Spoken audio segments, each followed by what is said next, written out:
The geopolitical relationships between the world's greatest powers are at their lowest point in decades. The two-year conflict between Russia and Ukraine has resulted in Western countries being embroiled in war, if indirectly. The proxy warfare between NATO and Russia, and by extension China, is strangely reminiscent of the Cold War. It's no surprise that experts are starting to ask the big question, could a nuclear war actually be about to happen? The US has been preparing for this scenario since all the way back in the 1960s, and should a war break out, it was decided, somewhat grimly, that certain states would be used as a nuclear sponge, absorbing the bulk of the opposing nuclear warheads so the country as a whole would have a greater chance to survive. And this isn't just a US plan. Similar strategies have been implemented by nuclear-bearing countries around the world. We'll get to know how the US decided which states would be put on the nuclear chopping block, but first it's best to start at the very beginning. It all began with experiments by Pierre and Marie Curie, showing that there existed elements, namely uranium and radium, that contained huge stores of potential energy waiting to be unleashed. The renowned Italian physicist Enrico Fermi then showed that he could produce vast amounts of radiation energy by bombarding uranium with neutrons. The concept of nuclear fission materialized in 1938 when German chemists Otto Hahn and Fritz Strassmann detected barium as a result of uranium neutron bombardment, with scientists confirming that barium was being made by the uranium atom splitting into different elements. The scientists correctly predicted that since the resulting elements contained fewer total neutrons, the reaction also produced free neutrons, which had the capacity to chain the reaction in additional uranium elements. Also, the reaction released vast amounts of energy as it removed the strong nuclear bonds that hold the atoms together. The discovery was quickly recognized as a potential tool for both energy production and destruction. But fortunately for the US and all of the Allied powers in World War II, the German physicists responsible for the nuclear developments were being actively driven out of Germany by the Nazi regime. It would take a letter from Albert Einstein to President Roosevelt on August 2, 1939, to officially alert the American government to the threat posed by nuclear weapons to both the US and the entire world. Since Einstein outlined that the German scientists had the potential to develop the nuclear bomb in the near future, the US government decided to spearhead its own nuclear research program to counter the threat. This led to the start of the Manhattan Project in 1942, one of the costliest US military and research programs of the 20th century. The Manhattan Project was ultimately considered a purely defensive measure, an attempt to create weapons that would not be used as a way to necessarily destroy the enemy, but as a show of force that would deter future aggression. Ultimately, the Manhattan Project led to the successful development of a nuclear bomb, with two functional prototypes, Little Boy and Fat Man, that were detonated above the Japanese cities of Hiroshima and Nagasaki, killing an estimated 200,000 people. This effectively removed Japan from World War II. However, while the bombs ended up being the only examples of nuclear weapons used in combat, this was only the beginning of widespread nuclear proliferation. Suddenly, all of the world's greatest powers were vying for the technological and industrial capacity to build nuclear arms. Why did everyone want them? Well, if you didn't have access to a nuclear bomb and the other side did, you were at a significant disadvantage in any potential conflict. This created a paradoxical approach where countries would develop and stockpile significant nuclear weapons to deter other countries who had their own stockpiles into launching theirs. The nuclear strategy for many countries was ultimately referred to as mutually assured destruction, or MAD, with weapons stockpiles large enough to hopefully negate an opposing force's nuclear capacity before it could be deployed. After World War II, America emerged as one of the world's largest economies, cutting its unemployment rate from 25% before the war to just 2% after, and nearly tripling its GDP from $80 billion to $230 billion. The country put its economic prosperity into developing more weapons for its defense, allocating a sizable 10% of its budget to the military, a figure way above many other countries in the world, which never really stopped, although current figures are in the 4% range. This led to the US having close to 30,000 nuclear warheads in its stockpiles by 1964, compared to Russia's 5,200. This was around the same time as the Cuban Missile Crisis, which ultimately led to the US and the USSR signing the Partial Test Ban Treaty, greatly reducing the capacity for testing and therefore developing new nuclear weapons. The ban on testing bombs above ground and underwater didn't deter countries from making more nuclear weapons, though. By 1986, Russia's stockpile was close to 40,000 nuclear warheads, and while the US was decommissioning some of its own, it still had around 22,000 weapons. For reference, the 5 other nuclear-armed countries, the UK, France, China, Israel, and South Africa, had fewer than 1,000 warheads combined at the time. The main launching platform for nuclear weapons in the 20th century was the ICBM, Intercontinental Ballistic Missiles, which could house and detonate a nuclear warhead thousands of miles away and strike key tactical and strategic locations of an opposing force in the event of war.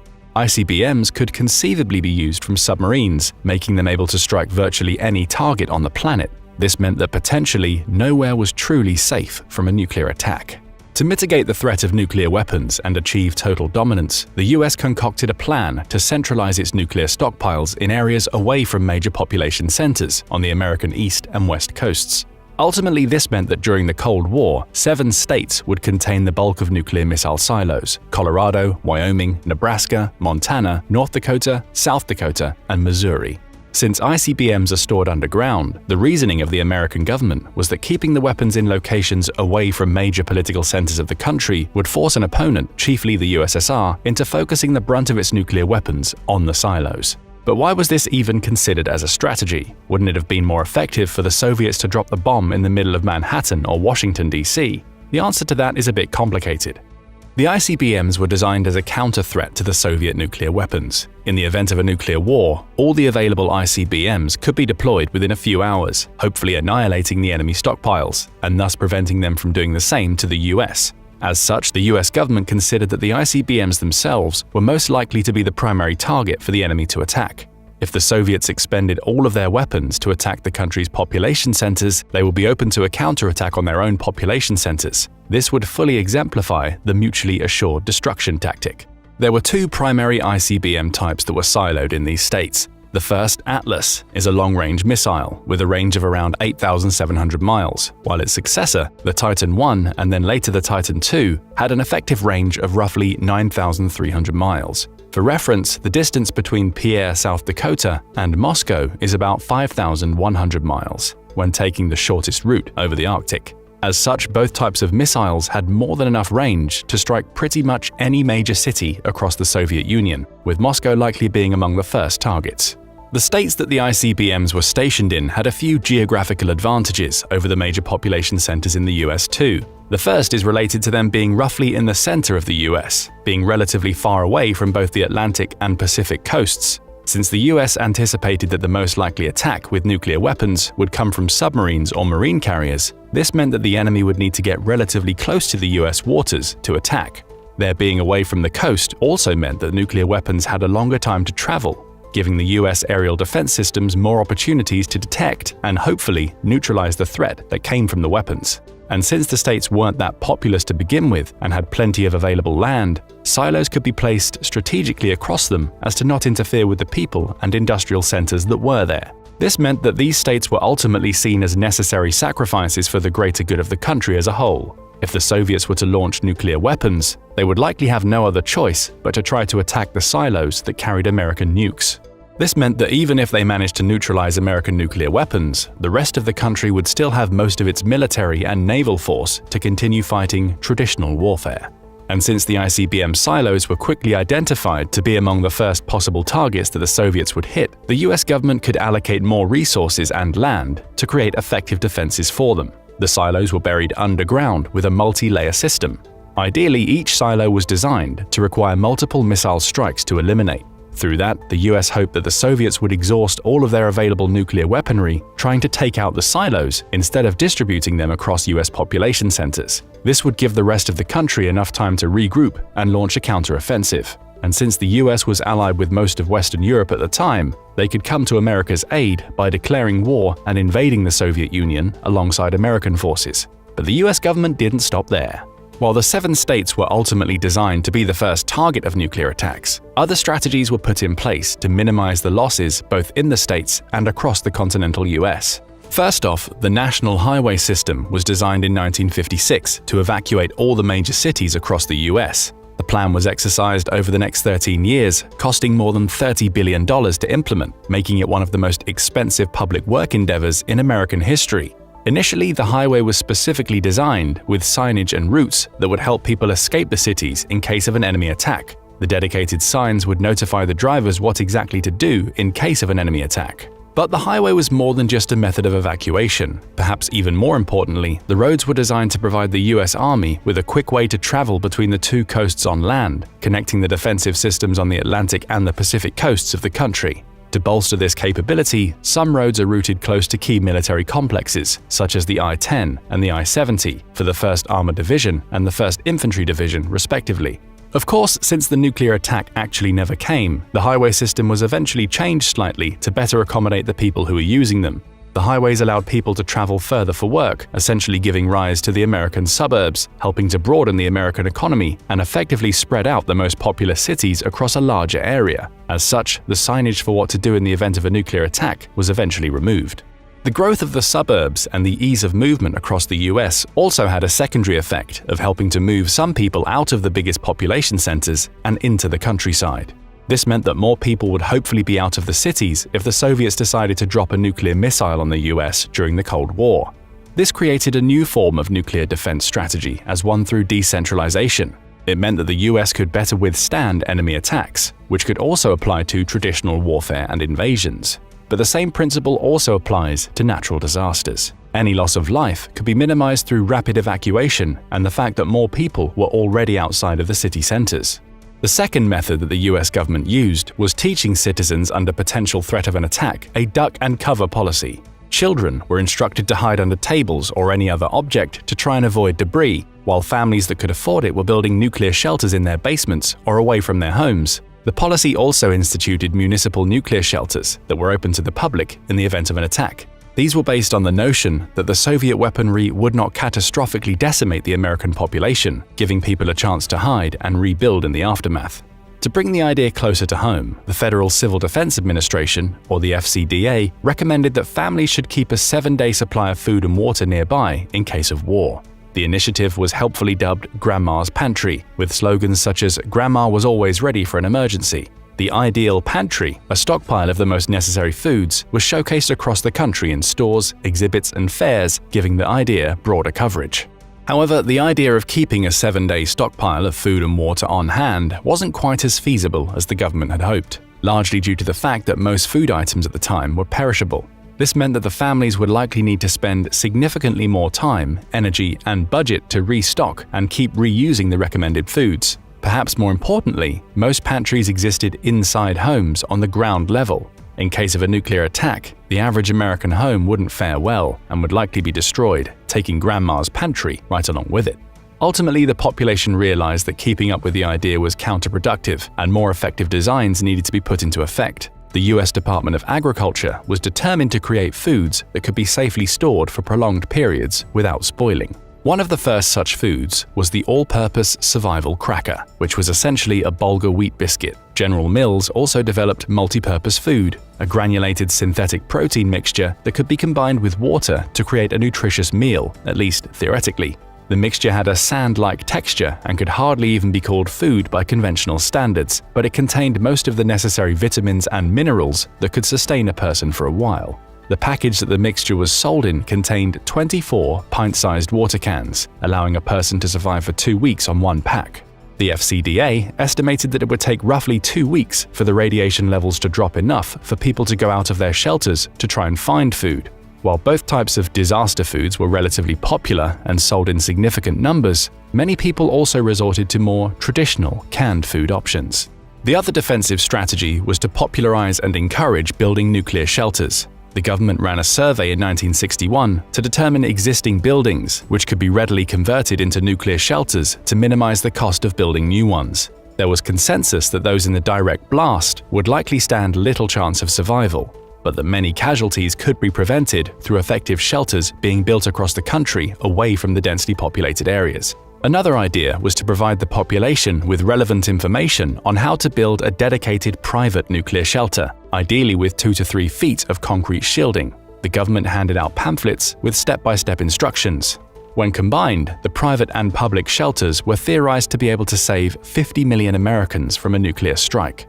Going any further and building fully reinforced nuclear shelters en masse would have cost the government too much, especially considering that it was spending significant amounts on defense already. This meant that the nuclear shelters were ultimately a half measure designed to curb panic and provide potential relief by giving people an opportunity to save themselves or roll the dice.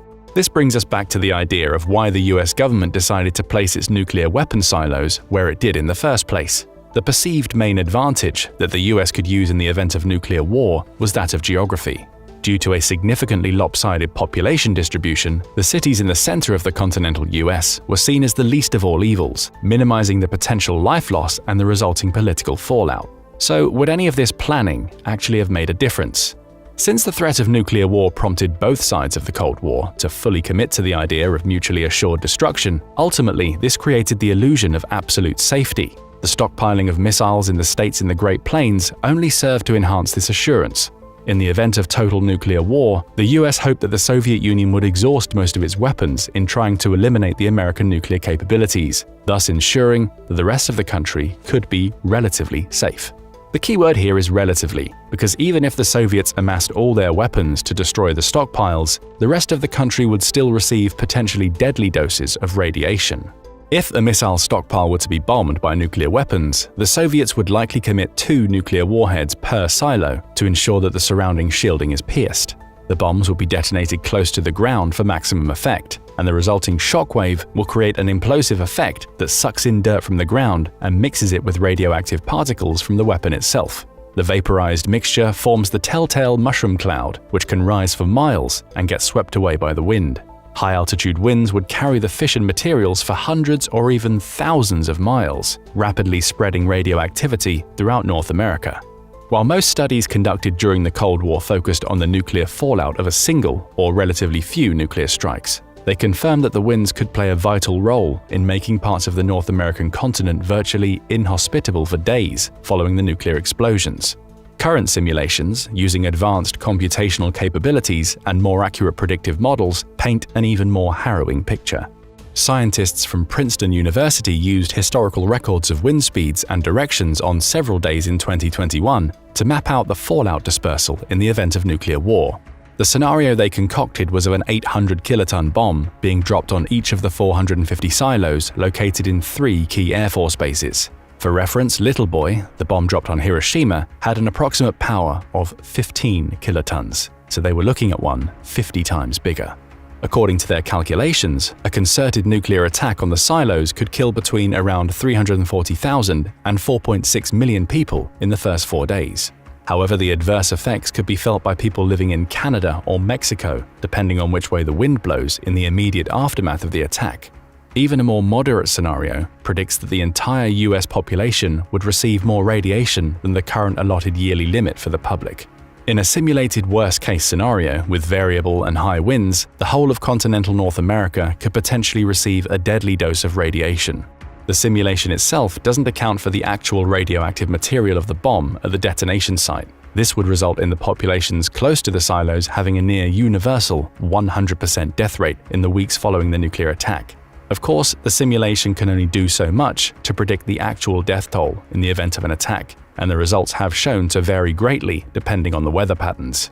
Furthermore, the simulation has limited itself to a single large bomb being dropped on each of the silos. The current Russian nuclear arsenal has at least 700 nuclear warheads, with a power rated at 800 kilotons or greater. This would mean that if Russia was adamant on cutting off the American nuclear arsenal at its core, the actual scale and power of the attack would be greater than the one shown in the simulation. The worst-case scenario from Princeton could turn out to be only a middling one.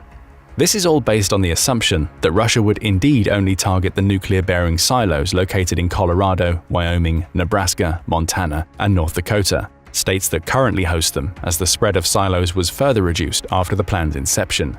However, more recent estimates show that the US contains far more eligible targets for a nuclear attack than just silos. A map published in 2015 by CBS, though, claims that the warheads would have a much wider dispersal, with many being aimed at the largest cities and metropolitan areas, including New York, Washington, D.C., San Francisco, Houston, Chicago, Dallas-Fort Worth, Miami, and Philadelphia. The map also showcases the location of over 90 nuclear power plants in the US, which are primarily located in the eastern states that house roughly 80% of the country's total population. These could be very well considered auxiliary targets, since the nuclear fuel could be detonated with a smaller bomb to emulate a larger one, effectively enhancing the initial strike with more radioactive material and spreading fallout farther away. One of the map's supposed resources for the data, the Federal Emergency Management Administration, or FEMA, claims that it hasn't produced an official map, but that it regularly updates pamphlets with instructions on how to prepare for a catastrophe, including nuclear explosions.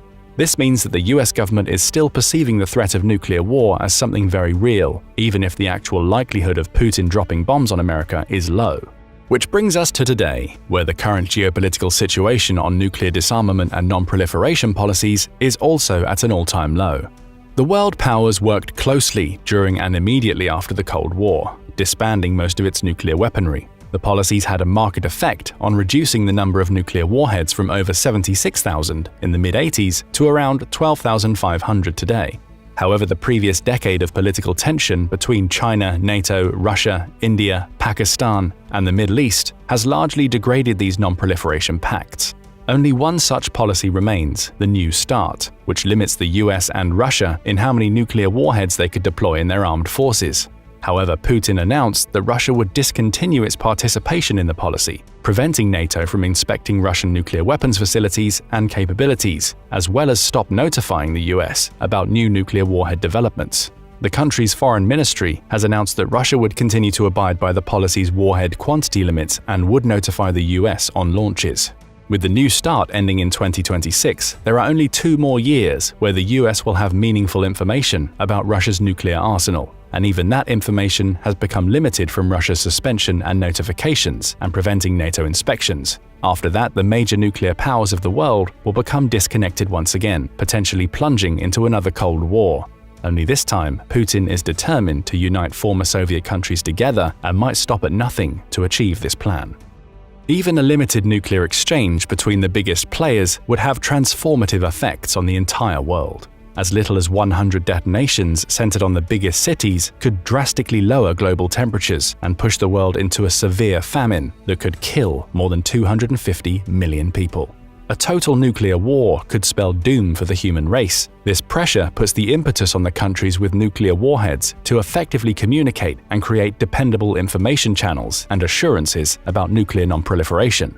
Otherwise, the Cold War nuclear growth could begin anew, with countries bolstering their nuclear capacities to prepare for the worst-case scenario in the name of dissuasion and public security. And after that, no states or countries will be left untouched. But what do you think? Is Putin building up for a nuclear war? Is the threat of nuclear war more realistic than during the Cold War? And what's the best way to survive should the bombs start flying? Let us know your thoughts in the comments below, and thank you for watching. How would the United States fare in a war on its own soil? It's a question that the US hasn't had to face during the era of modern warfare, with the few attacks taking place on American soil being isolated incidents. In some cases, those incidents, such as 9/11, triggered wars halfway across the planet, but the United States was never at risk of finding itself in a situation similar to the one Ukraine faces now. No invading force has entered the country for well over a century. The question we ask in this video is what would happen if the US did face an invasion? The result would likely be that the invading force would come up against an unbeatable defense that would eventually come out on top. To explain why, let's first look at the few times that the US has faced a war on its own soil, starting with perhaps the most famous conflict, the American Revolutionary War. You could argue that this war set the blueprint for how a country might fight against the United States, though that's only because it's the largest war fought on American soil. Still, the naval aspect of the war, with Britain sending troops over to the US via sea, is relevant, even if the US of the time didn't have the naval capacity to fight back against those ships. We also saw Britain cooperate with other nations in that war, with the American Battlefield Trust pointing out that the 22,000 soldiers Britain sent over were supported by 25,000 loyalists already in the United States, as well as around 30,000 German auxiliary troops, known as the Hessians, who were essentially mercenaries on the side of the British. But the US wasn't without allies of its own, with France playing a huge role in the war. It sent around 12,000 soldiers, as well as bolstering America's naval ranks with a substantial fleet as the war drew to a close. Those soldiers joined the 231,000 men, along with 145,000 who served in the colonial militias, to fend off the British. Even though this war happened centuries ago, it still gives us an idea of how an invading force of today might attack the United States. The attack, at least in part, would have to come by sea, and it's likely the attackers will be allied with other countries. However, Britain also had advantages that no invader of today would have, namely loyalists already in the United States to fortify positions on its behalf and a strong navy. In the modern US, an attacking country would start off with no foothold. It would have to invade and establish that foothold itself. On the American side, we also see allying with other nations taking place, a tactic that will prove important to modern America's defenses, as well as a sheer numbers advantage. Britain obviously lost that war. So even in the 18th century, the US was establishing itself as an unbeatable country on its own turf, even when it was still in its formative stages. The only other major war fought on American soil that involved an attacking force was the Mexican-American War. Kicked off by Mexican cavalry attacking a group of soldiers led by General Zachary Taylor in April 1846, the war officially began with a siege laid on Fort Texas. But thanks to being able to call in reinforcements and having superior equipment, Taylor repelled the Mexican invaders, with the US pushing them back into their own territory and eventually winning the war on Mexican soil. Still, this attack shows us a different approach an invader might take: encroachment on land via another country. It also shows us how the superior weapons and numbers America has once again helped it to defend its territory. You could argue that the Indian Wars that raged between 1776 and 1898 count as fighting on American soil, but in this case you could argue that the US was the main aggressor and that the Native Americans in the US weren't invaders, they were already there. Regardless, let's move on from this brief history lesson and into how an army of today would fight against the United States. It would have to take some cues from the British in the American Revolutionary War by attempting to secure a naval passage into the United States. Without that naval passage, the invading force won't be able to land any troops, restricting them to trying to invade via other countries. That likely won't be an option, as we'll demonstrate shortly. Should that invader manage to secure a foothold in the US, it would also need to establish aerial dominance so its ground troops have constant support as they make their way through the country. And of course, the invader would need to bring troops over in massive numbers to stand a chance against a country that has a population of around 340 million. None of that will happen.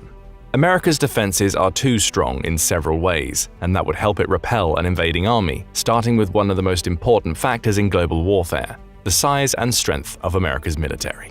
Every year, Global Firepower, or GFP, ranks the top 145 military countries in the world using something called its Power Index. That index grants each country a score based on its military strength, with a 0.0000 being considered a perfect military. The US has a score of 0.0699, with GFP ranking it number 1 out of 145 countries for sheer military might. And the numbers back that ranking. America has 1.328 million active military personnel, with 799,500 in reserve. Those aren't the largest numbers in the world. They place the US 3rd and 10th in sheer manpower, but they're certainly large enough to hunker down inside the US and defend it against an invader that can't move the same numbers into the country. The US also has the world's largest air force, with 13,209 aerial assets, including over 1,800 fighters, nearly 900 attack-type planes, and 950 fixed-wing transports, ensuring it's more than capable of maintaining aerial dominance over its own territory. The US also knows that any invader would have to navigate the massive oceans that border the country, which is why it's built one of the strongest navies in the world. It has 472 naval assets, the 4th most in the world, with the 75 destroyers in its fleet, ensuring that even navies that have more assets in total can't compete in terms of sheer power. That navy also has 11 aircraft carriers and 9 helicopter carriers, vital for transporting planes into the ocean so the US can run aerial attack operations on any invader. It all adds up to a numbers advantage, both in personnel and equipment, that no other country can truly match.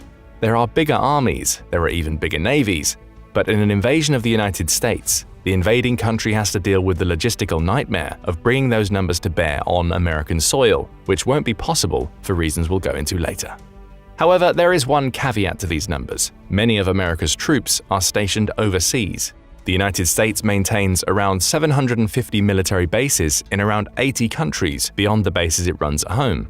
According to USA Facts, data acquired in September 2023, those bases host around 168,000 active duty troops, along with several thousand reservists. That could be a problem for the United States. If an invader did manage to bring huge numbers into the country, either alone or in alliance with another country, it may need to find a way to bring those troops back home. However, this massive overseas presence could also prove advantageous, as it could allow the United States to coordinate attacks on the invader's territory as it itself is being invaded.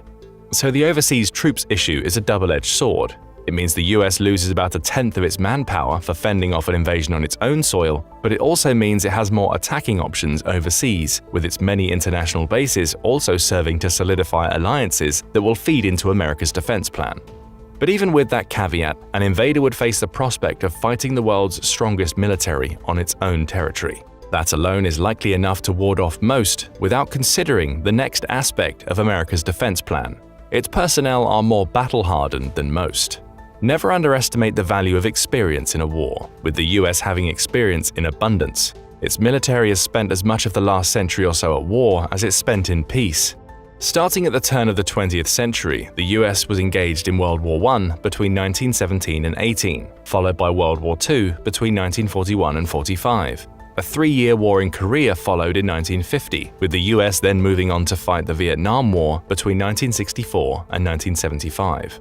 Operation Desert Storm came about 15 years later, with most of the first 2 decades of the 2000s being spent fighting the global war on terrorism. And that's without mentioning the many supporting roles the US has played, such as recently launching strikes on the Houthis in the Red Sea outside of its major wars. What does this mean for an invading force? The United States doesn't just have a large military with most of the world's best equipment, it's very capable of using that might to its advantage. The United States is a well-oiled machine militarily. So many of its people have direct combat experience or are learning from people who have experience. Granted, you could argue that the US hasn't been successful in several of its wars. It eventually left Vietnam and recently did the same in Afghanistan, but those were decisions made to preserve the military in wars that could have taken many more years, perhaps even decades, to resolve. When fighting on its own turf, the US wouldn't have the option of withdrawing. It also wouldn't want to escape or surrender either, meaning it will be bringing a military that's at full strength in terms of numbers and experience to bear. Compare that to a potential invader. Russia certainly matches the US in battle experience, though the Ukraine war suggests that it likely doesn't match it on the equipment quality front. And though China has undergone a vast military modernization over the past 2 decades, its forces are still relatively untested. The country's last war was the Sino-Vietnamese conflict of 1979, meaning its modernized forces aren't battle-tested. Invading the United States would be a baptism of fire, given that so many of America's soldiers will have recent experience from fighting the war on terror. So any country that wants to invade the US is at an immediate disadvantage militaristically. Then you throw geography into the mix. Earlier we talked about how the British were able to sail a limited number of soldiers into the United States during the Revolutionary War. That naval approach could be seen as a viable option for a modern invading force, but it's an option that's fraught with danger. To America's east lies the Atlantic Ocean. An invader attempting to cross from Europe has to navigate between 3,000 and 3,500 miles of frigid ocean before it stands a chance of alighting on US soil, and that's assuming passage from Lisbon in Portugal. Given that Portugal is friendly with the United States, any potential hostile European force, such as Russia, would have to sail much further if it uses the Atlantic to invade. Move over to the east and you have the Pacific Ocean. A 12,000-mile ocean that covers nearly half of the Earth's equator. The Pacific offers an even more difficult naval crossing option than the Atlantic. The distance is nearly insurmountable, with any invading force coming from Asia, such as China, also having to navigate past Japan and Australia. Both are allied with the United States via trilateral defense agreements, with both also hosting American military bases, meaning they could act as one of several early warning systems for the US. And all of that is before you take the Pacific Fleet into account. Consisting of around 200 ships, around 2/5 of America's Navy, and 1,500 aircraft, the Pacific Fleet is a dangerous force in its own right and is the culmination of America's 150-year presence in the ocean. It's staffed by 150,000 military and civilian personnel and would serve as a major barrier to any invading force from America's west. Even an attack from both sides, such as a coordinated naval assault by Russia and China, would run into challenges. The US has bigger and stronger ships and would be more than capable of defending itself in the Atlantic with a force equal to the Pacific Fleet. It would also be able to bring more aerial firepower into play, as it has more aircraft carriers than those two countries combined. The only real option for a naval invasion could come from the Bering Strait, a 51-mile-wide stretch of water that separates Russia's Cape Dezhnev from Cape Prince of Wales in Alaska. While that crossing would be much simpler than a Pacific or Atlantic crossing in terms of distance, as well as allowing any invader an easy route into Alaska, it's also such a small stretch of water that the US could easily defend it. America would basically bottleneck any naval force attempting to use the Bering Strait, buffeting ships with aerial attacks along with missile attacks from the 9 bases the US has in Alaska. Where does that leave a naval invader? It would have to somehow overcome the sheer strength of America's Navy to even secure passage into the United States, and should it manage to do that, likely lose hundreds of ships and thousands of personnel in the process. It would still have to deal with extremely long journeys just to get troops into the country. It would be a constant uphill battle, with the US having the ability to fortify on land and counterattack new troops as they arrive to create a war of attrition that would be devastating to an attacker. So, the invader might think, let's attack via land instead. Geographically, that is an option. The US isn't an island, as it's bordered by Canada to the north and Mexico to the south. Perhaps they could invade via those countries. If they tried, it wouldn't be without a fight. In fact, Canada would practically be a non-option. Not only is it a NATO member, meaning the US would come to its defense if it faced an attack on its territory, but Canada has long been an ally of the United States. The government of Canada even calls the United States its most important ally and defense partner, with the two countries having a long-standing military alliance that isn't going to be broken by an invader. Simply put, invading Canada to get to the United States is the same thing as invading the US directly. The invader is still going to face the same naval, aerial, and ground-based defenses. Only this time, they'd be stretched thinner and likely be forced to fight in the freezing cold temperatures of northern Canada to have a chance of getting to the border. It's simply not going to happen, as the invader would have to first take Canada before it could use it to secure an on-land route to the US from the north. But what about Mexico? There are some possibilities when going down this route. Mexico is a far smaller country than Canada in terms of sheer landmass, and it also isn't a NATO member. That means that the US isn't duty-bound by Article 5 of the NATO Charter, more on that later, to jump to Mexico's defense if it's invaded. An attacking force might even think that it could reopen the old wounds from the Mexican-American War to try and convince Mexico into allowing itself to be an entry point into the United States, but that isn't likely to happen. According to the Wilson Center, the United States and Mexico are now cooperating militaristically more than they have in years. That's thanks in large part to the Merida Initiative, which sees both countries working together to tackle the dual scourges of organized crime and drug trafficking across the border. Speaking of the border between Mexico and the United States, that isn't an easy crossing to make. Even if an invader were to secure Mexico, either via invasion or cooperation, the US has 20,000 border patrol agents and hundreds of barriers, walls, fences, outposts, and surveillance systems set up across that border. Granted, that doesn't constitute a full military defense, but it's still a barrier, one the United States could easily reinforce with aerial support, ground-based troops, and its navy. Add to that America having 15 active military bases in Texas, as well as more than 30 in California, and any invader that tries to encroach into the US from the south is going to have to fight through an extensive military presence to have a chance of getting further north. We talked about America's partners in the Pacific acting as an early warning system earlier. The border patrol near Mexico would be the same thing, as would Mexico and Canada themselves. Neither will see much benefit in hosting an invading force that wants to attack the US, meaning the US would know about the impending invasion and be able to prepare for it long before it actually happened. And these aren't America's only warning systems. There's also the Defense Support Program, or DSP. Operated by the United States Air Force Space Command Division, the DSP is a network of 23 satellites that the US uses to detect missile launches. Using infrared technology, those satellites are constantly scanning the globe for signs of launches that could impact the United States. While the focus is on nuclear launches, the DSP is also capable of picking up on smaller missile launches, such as those a country might use to buffet the US before attempting to launch a naval or ground invasion. And the DSP is far from the only satellite network the US has available. America constantly launches general reconnaissance satellites into orbit, with most being overseen by the National Reconnaissance Office, or NRO. According to the NRO, it uses satellites and other space-based capabilities to secure and expand America's intelligence advantage. That translates to, we can easily see troop movements in other countries and will know almost immediately if an invading force is trying to make its way to the United States. The US literally has an eye in the sky to go along with its many allies on the ground, all of which plays into its defense plans. No country is ever going to catch the US napping if it wants to launch an invasion. Now let's assume the invader overcomes all of these obstacles. They secure a route into the United States and get troops onto the ground. What happens then? America's land geography comes into play. Starting with a simple fact, the continental United States is enormous. It's roughly 3.8 million square miles, 277,000 square miles of which are water that an invader would have to be able to not only take but hold simultaneously to claim victory over the United States. It's an enormous landmass, offering American troops and even guerrilla fighters plenty of opportunities to regroup should an enemy manage to secure a victory in a major city. There are other issues. If the invaders come from America's west, they'll have to navigate the Rocky Mountains, stretching southward for 3,000 miles from Alberta, Canada, and into New Mexico. The mountain range is America's largest and stretches up to 300 miles wide in some locations.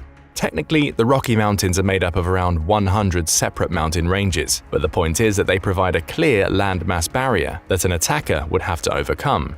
There's no easy route through them, meaning an invader would have to either fly over, risking encounters with America's superior air force in the process, or allow itself to be forced through bottlenecks that make ground troops easy pickings for America's military.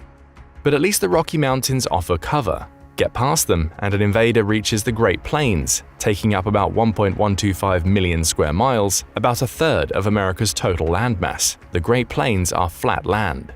Easy to navigate, terrible for an invading force that's trying to move massive amounts of troops through the United States. Not only would those forces face direct opposition on the ground, but they'd also be easy targets for bombing runs by American planes.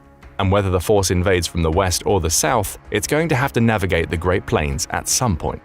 Move up to the north, and you also have the Great Lakes, practically sitting on the border between the US and Canada. They'll serve a similar purpose to the Rocky Mountains, not impossible to surmount, but likely forcing invading troops into bottlenecks that American forces could exploit. And given the strength of America's Navy, it could easily install patrol boats and even a few destroyers into those lakes to prevent enemies from crossing. Given that the lakes are landlocked, meaning there's no route into them via the Atlantic or Pacific Oceans, the invader wouldn't be able to combat America's Navy with its own. All of this points to a country that has natural fortifications already in place before you even consider the fact that every American state has at least one military base and multiple cities the invader would have to fight through. So maybe the attacker could take an alternative route. Rather than launching a full-scale invasion, perhaps it could try to starve the United States out. If we assume Russia and China combine to launch an attack, their combined naval forces are large enough to encircle the United States. While they may not have the power to defeat America's Navy, they could certainly wreak havoc on commercial vessels. That could be advantageous. The US imports about 15% of its food supply, as well as 8.51 million barrels of oil per day from 86 countries. Shut that down, and they could put a dent in American morale and production. But that won't happen either. America's food and energy imports aren't made out of necessity in the sense that it needs either to sustain itself.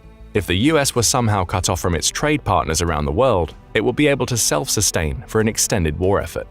On the food front, the US exported $177 billion worth of food in 2021, 18% more than it exported the previous year. In an emergency, the US could simply halt these exports and focus its food production on supporting its own people. It wouldn't miss the 15% of food that it gets from overseas in any way other than on the variety front. So cutting that off would be more of an inconvenience to the US rather than a legitimate tactic for starving the country out. As for oil, in 2023, the US also exported 10.15 million barrels per day in the same year that it imported 8.33 million barrels per day. Again, stopping exports, which would be forced if an invader was somehow able to cause mass disruption to America's overseas supply lines, would mean that the US actually has even more oil than it does right now. After all, it exports more than it imports. Get rid of the imports and keep the exports, and the country gets an extra 1.19 million barrels per day. All of this assumes that the US would ever be cut off from its overseas suppliers in the first place. To manage that, an invading force would have to target commercial shipping vessels. and therein lies another problem. It would have to essentially attack other countries to do so. That brings us to the subject of America's allies. Earlier we touched on how the US has trilateral defense agreements in place with Japan and Australia. The other members of those trios are South Korea and the United Kingdom respectively. Both countries could offer early warnings for the US to prepare itself for invasion, as well as actively fight in the Atlantic and Pacific Oceans. But perhaps the most important alliance the US has comes from NATO. Under Article 5 of the NATO Charter, any attack on the soil of a NATO member is considered an attack on all NATO members.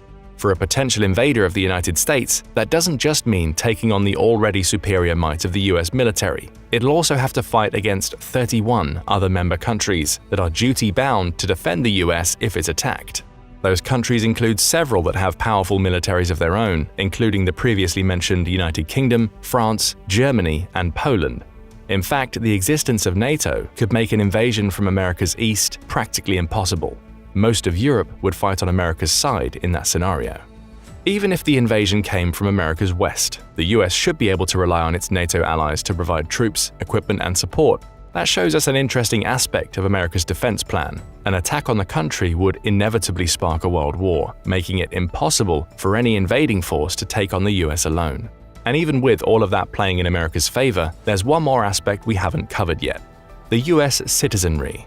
Around a third of American citizens, 32%, say they personally own a gun, with 44% saying they live in a household that has at least one firearm. Worse yet for an invader, many of those everyday citizens claim they'll stay and fight for their country. Toward the end of 2022, The Spectator published an article covering a survey that showed that 41% of Democrats believe they'll stick around and fight in the event of a war on American soil. Republicans are apparently even more ardent defenders of their country. 68% say they'll stand their ground and fight. So an invading military wouldn't just have the full force of the US military to handle if it wanted to take the country. It would also have dozens of other nations to fight, thanks to NATO and Article 5 of its charter. The invader would also have to navigate either the Atlantic or Pacific Ocean, neither being an easy task, or defeat either Mexico or Canada first to secure an on-land route into the US. None of these options seem like a viable possibility. And even if by some miracle an invader actually managed to land in the US, it would face a self-sustaining country with geography that offers plenty of natural defenses against their forces. Throw in a large portion of the citizenry that claims it will be willing to stay and fight alongside the military, and you have overwhelming numbers to combat, alongside geographical disadvantages and the most modern military equipment in the world. And that's why America's defense plan is unbeatable.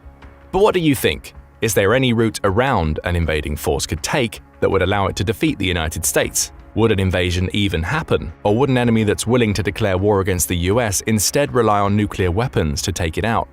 Tell us what you think in the comments, and thank you for watching the video. Now go and check out Russia's top nuke targets, or click this other video instead. Russia is throwing nuclear threats around again. The country's former president, Dmitry Medvedev, claimed that Russia would strike down on any Western country that sends troops into Ukraine as part of a NATO operation with nuclear strikes. His threat came in the early days of May 2024, with Medvedev claiming on social media that any response to such an action would come with a strike that is not within Ukraine's borders. Worse yet, he outlined just how damaging this strike would be, claiming that it would be a global catastrophe from which no Western leader could hide. He's not alone in making those threats. Russia's current president, Vladimir Putin, has repeatedly claimed that he could deploy tactical nuclear weapons in Ukraine, but his threats escalated in May due to comments made by various world leaders about the possibility of NATO troops entering Ukraine and how Ukraine uses the weapons that other nations provide it. His response was simple: Russia will be ready. Putin issued a statement claiming that troops in Russia's southern military district would run drills practicing the preparation and launch of non-strategic nuclear weapons. To him, that's a viable response to French President Emmanuel Macron's claims that sending NATO troops into Ukraine isn't out of the question, as well as British Foreign Secretary David Cameron's claims that there's nothing stopping Ukraine from using British-made weapons in Russia itself. The threat of nuclear war is higher than it's been for decades, and if Russia were to strike against any member of NATO, that would inevitably lead to the United States entering the fray. Any strike on a NATO ally in its territory is considered a strike on all NATO allies, per Article 5 of the NATO Charter, meaning Putin following through on his threats would engulf most of the Northern Hemisphere in nuclear war. All of that may leave you asking a question. How would a nuclear war affect you personally? No matter what, it would always start with one country choosing to launch. If that country is Russia, it would target every NATO member that has nuclear capabilities, with the United States being the chief target, while France and the United Kingdom are also hit. Russia's first launch would likely come from Ryabchi, the home of several types of submarine-launched nuclear weapons, including the SSN-6, SSN-8, and SSN-18. Ryabchi is a military base located just to the northwest of Canada. Russia's initial strike would likely see it send submarines into the North Pacific Ocean and potentially the Arctic Ocean to ensure its first missiles arrive in the United States as quickly as possible. The US would respond almost immediately. It would receive word of the launches almost as soon as they occur, thanks to its Defense Support Program satellites. Operated by the US military's Space Force, these satellites are in constant geosynchronous orbits around the world, with the data beamed from them triggering America's response. That response would be twofold. The United States maintains a stockpile of nuclear missiles on what the Union of Concerned Scientists calls hair trigger alert. This means those missiles are in a constant state of readiness, allowing the country's president to issue a command to launch within minutes. So before Russia's first volley of nukes even touches down in the United States, the US will have launched its hair trigger missiles, in addition to preparing as many bases as possible to fire intercontinental ballistic missiles that will take around 30 minutes to arrive in Russia. The second response will be to activate the ground-based mid-course defense, or GMD system. This system is designed to destroy nuclear warheads when they're in their mid-course phase, meaning they'll be outside of the Earth's atmosphere. The system is perfectly placed to attempt to intercept the initial Russian launch. 40 ground-based interceptors are stationed at Fort Greely in Alaska, near where Russia would likely launch its initial volley. But there's a problem. The GMD system is far from 100% effective. In scripted tests, it's only reached an approximate 50% success rate, meaning at least half of Russia's initial volley of nuclear warheads will break through, and there will be more coming. Beyond the missiles launched from Ryabchi, Russia will have shot hundreds of intercontinental ballistic missiles, or ICBMs, that will take about 30 minutes to reach the American mainland. The US will have responded in kind, with its missiles also en route to Russia. As for you might not even know any of this is happening until you start seeing the telltale streaks of nuclear missiles bearing down on the United States. About 10 minutes after the launches from Ryabchi and its submarines, the first of the warheads will strike.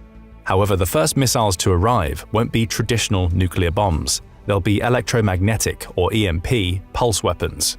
The EMP warheads detonate at altitudes above major cities, with each detonation releasing gamma rays that ionize the molecules in the air.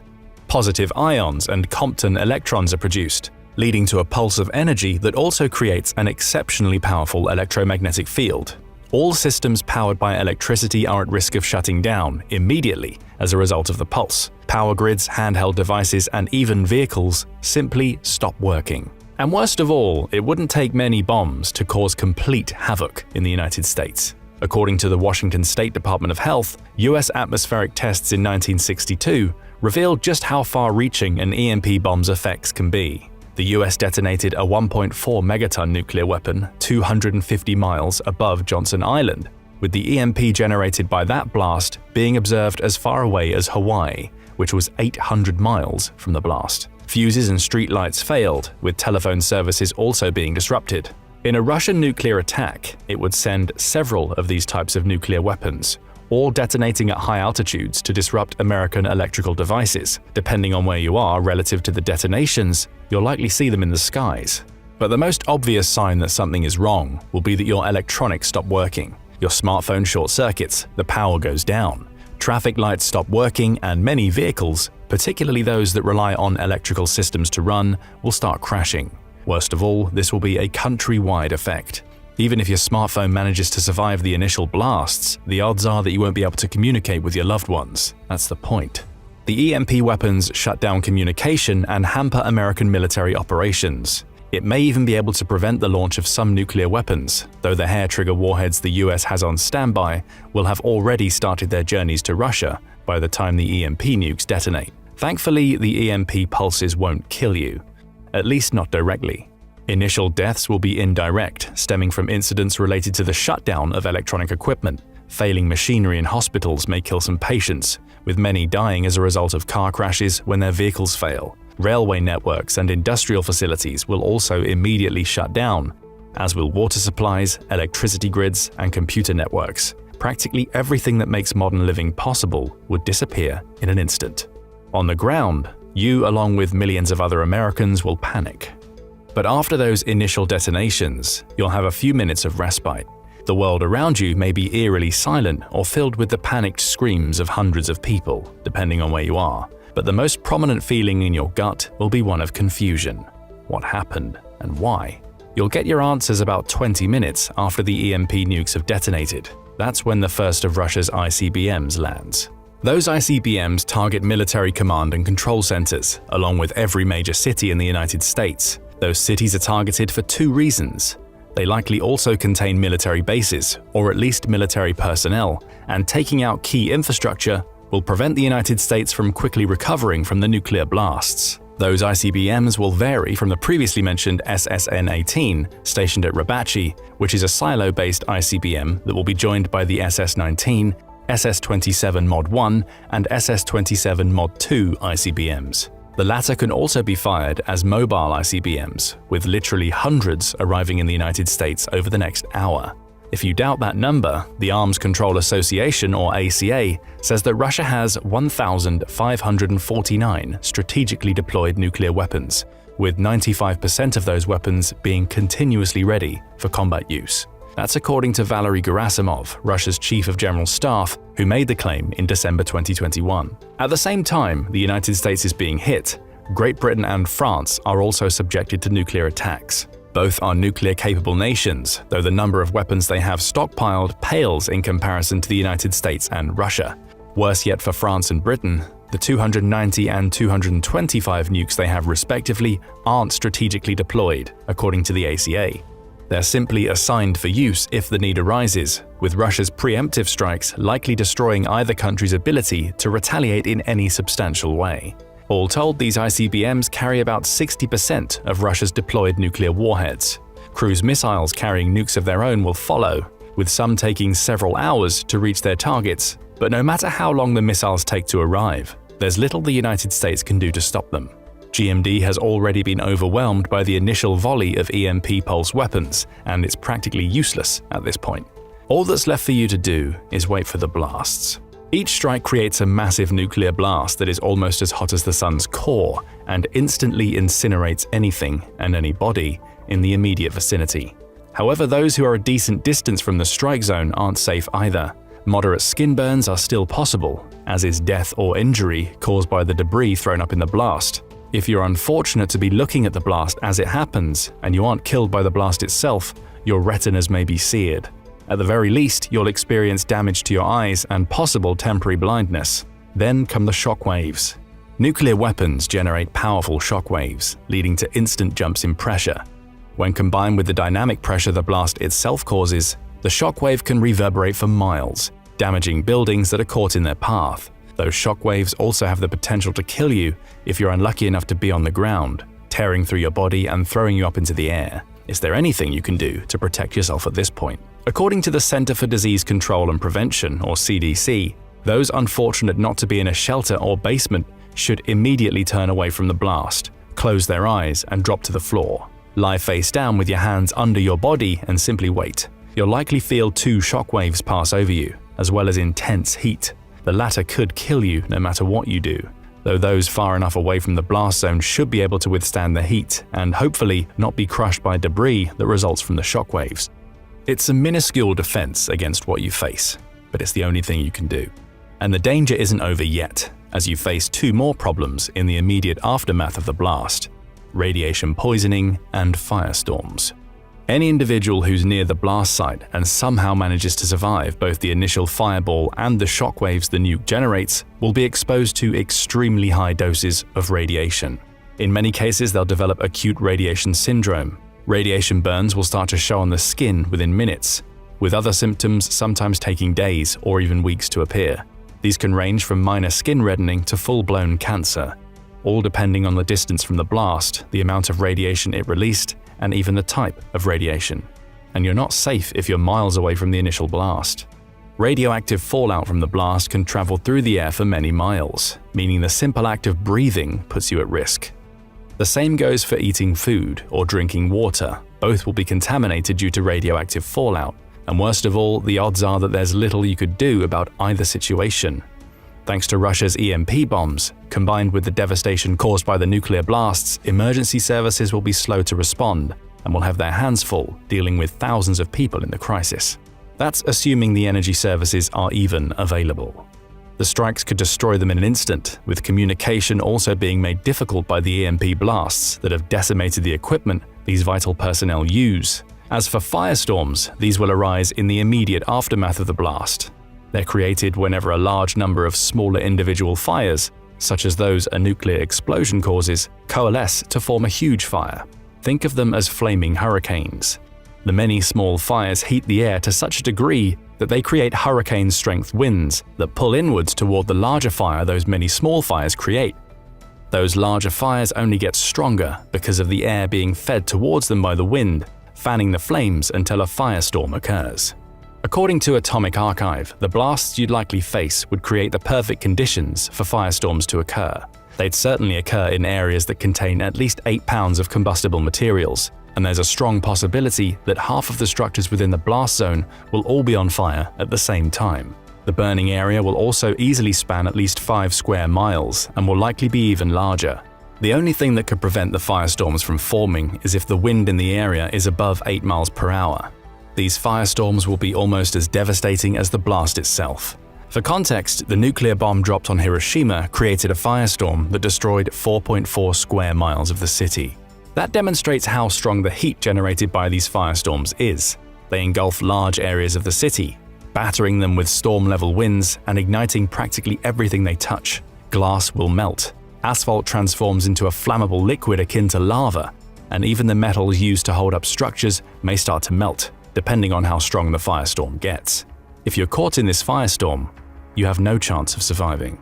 So if you happen to survive the initial blast and the shockwaves it generates, and you're not immediately struck down by the severe radiation poisoning and burns, you only have one option: run. Run as far away from the blast zone as possible to lower the risk of getting swept up in a firestorm. Now let's say that you survive all of that. As improbable as it may sound, it's possible. A 1,000 kiloton nuclear bomb will cause burns on people up to 7 miles away, and blindness in those who see the blast from up to 53 miles away.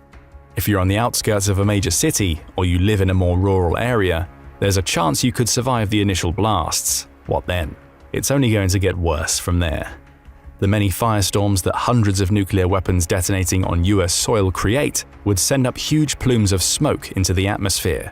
Adding to that will be all of the ash generated by burning cities. And remember, this smoke and ash isn't just coming from the United States. Russia will be experiencing the same devastation that you see in the US thanks to America's retaliatory strikes.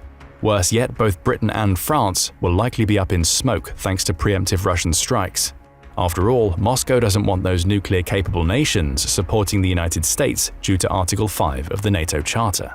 All of this ash and smoke, up to 165 million tons of it, rises into the atmosphere and spreads, essentially blanketing the entire northern hemisphere in a giant umbrella through which the sun's rays can barely penetrate. The atmospheric temperature drops rapidly, with plants also beginning to struggle and eventually dying out because they can't conduct the photosynthesis process. Earth's northern hemisphere enters nuclear winter. The planet has experienced the effects of nuclear winter before, though on a much smaller scale than would be caused by the detonation of hundreds of nuclear weapons throughout the northern hemisphere. Take the eruption of the Indonesian volcano Krakatoa in 1883 as an example. That eruption was so powerful that it sent enough ash into the atmosphere to lower global temperatures by 2.2 degrees Fahrenheit. That may not seem like much, but the sort of atmospheric temperature change can have remarkable effects. Just 68 years before Krakatoa's eruption, a similar eruption occurred at Mount Tambora. The results of the eruption? The year without summer. In the United States, people reported experiencing temperatures that were between 5 and 10 degrees Fahrenheit lower than usual. Some areas even reported summer snow. The lower temperatures had a massive impact on agriculture, with crops dying due to frost and hundreds of thousands of people perishing throughout the world. That's nothing compared to what would happen in the aftermath of a nuclear war. In their book A Path Where No Man Thought, late astronomer Carl Sagan and atmospheric scientist Richard Turco posit that there are 6 possible classes of nuclear winter, with the one you'd face depending on the scale of the nuclear war between Russia and the United States. In the best-case scenario, meaning each country only uses a small part of its nuclear arsenal, a minimal nuclear winter would occur. That would mean very little smoke cloud cover and no long-term consequences for the rest of the world. The next case is a marginal nuclear winter, and even at that point the outlook for the rest of the world would look grim. Temperatures in the northern hemisphere would decline by a few degrees, having a devastating effect on the agricultural centers that are still able to operate after the nuclear blasts. Production would practically grind to a halt as crops die, leading to the famine deaths of millions. According to Sagan and Turco, the deaths resulting from this famine would be approximately equal to the number who died in the blasts. Move up to a nominal nuclear winter, which would occur if between 6,000 and 12,000 nuclear weapons are detonated, and the temperature drops would reach 18.3 degrees Fahrenheit. The entire northern hemisphere would be blanked with dark skies, as well as experiencing the effects of drought, starvation, and nuclear fallout. Though the smoke clouds would eventually dissipate, the ozone layer would be practically destroyed by the nuclear blasts, resulting in far more solar radiation reaching the Earth's surface. Ironically, this would make the northern hemisphere feel hotter than it was before, with the wild variance in temperatures continuing to wreak havoc on agricultural production. The classes keep getting worse, culminating in the 6th class, extreme nuclear winter. This may only occur if the entire world is engulfed in nuclear war, with the result being that most life on the planet, from humans to plants, would die in conditions where the Earth is blanketed in constant darkness. Thankfully, extreme nuclear winter won't be what you face in a nuclear war between Russia and the United States. However, a nominal nuclear winter is entirely possible, and even plausible, due to the sheer numbers of nukes both countries could deploy. What's interesting here is that the nominal nuclear winter caused by the war won't have a huge impact on the southern hemisphere, at least environmentally, with all the major targets, the US, Russia, Britain, and France, being above the equator. All will experience nominal nuclear winter, as will every country in the northern hemisphere regardless of whether or not they're caught in blasts. But that doesn't mean the southern hemisphere will escape unscathed. Though Sagan and Turco suggest there'll be minimal environmental impact below the equator, the social and economic impacts would be enormous. After all, the northern hemisphere is responsible for much of the world's food. The US alone produced 3.03 metric tons of food per capita in 2021, all gone thanks to nuclear winter. The same goes for Canada's 2.84 metric tons, France's 2.4 metric tons, and Russia's 2.22 metric tons, and China's 1.92 metric tons per capita. It would all be lost thanks to nuclear winter, because all of those major food-producing countries are in the northern hemisphere. The global economy would also collapse due to the havoc wreaked in the northern hemisphere. Russia and the United States would be practically destroyed, as would China. Though not the target of the nuclear blasts, it would be devastated by nuclear winter and the famine it causes.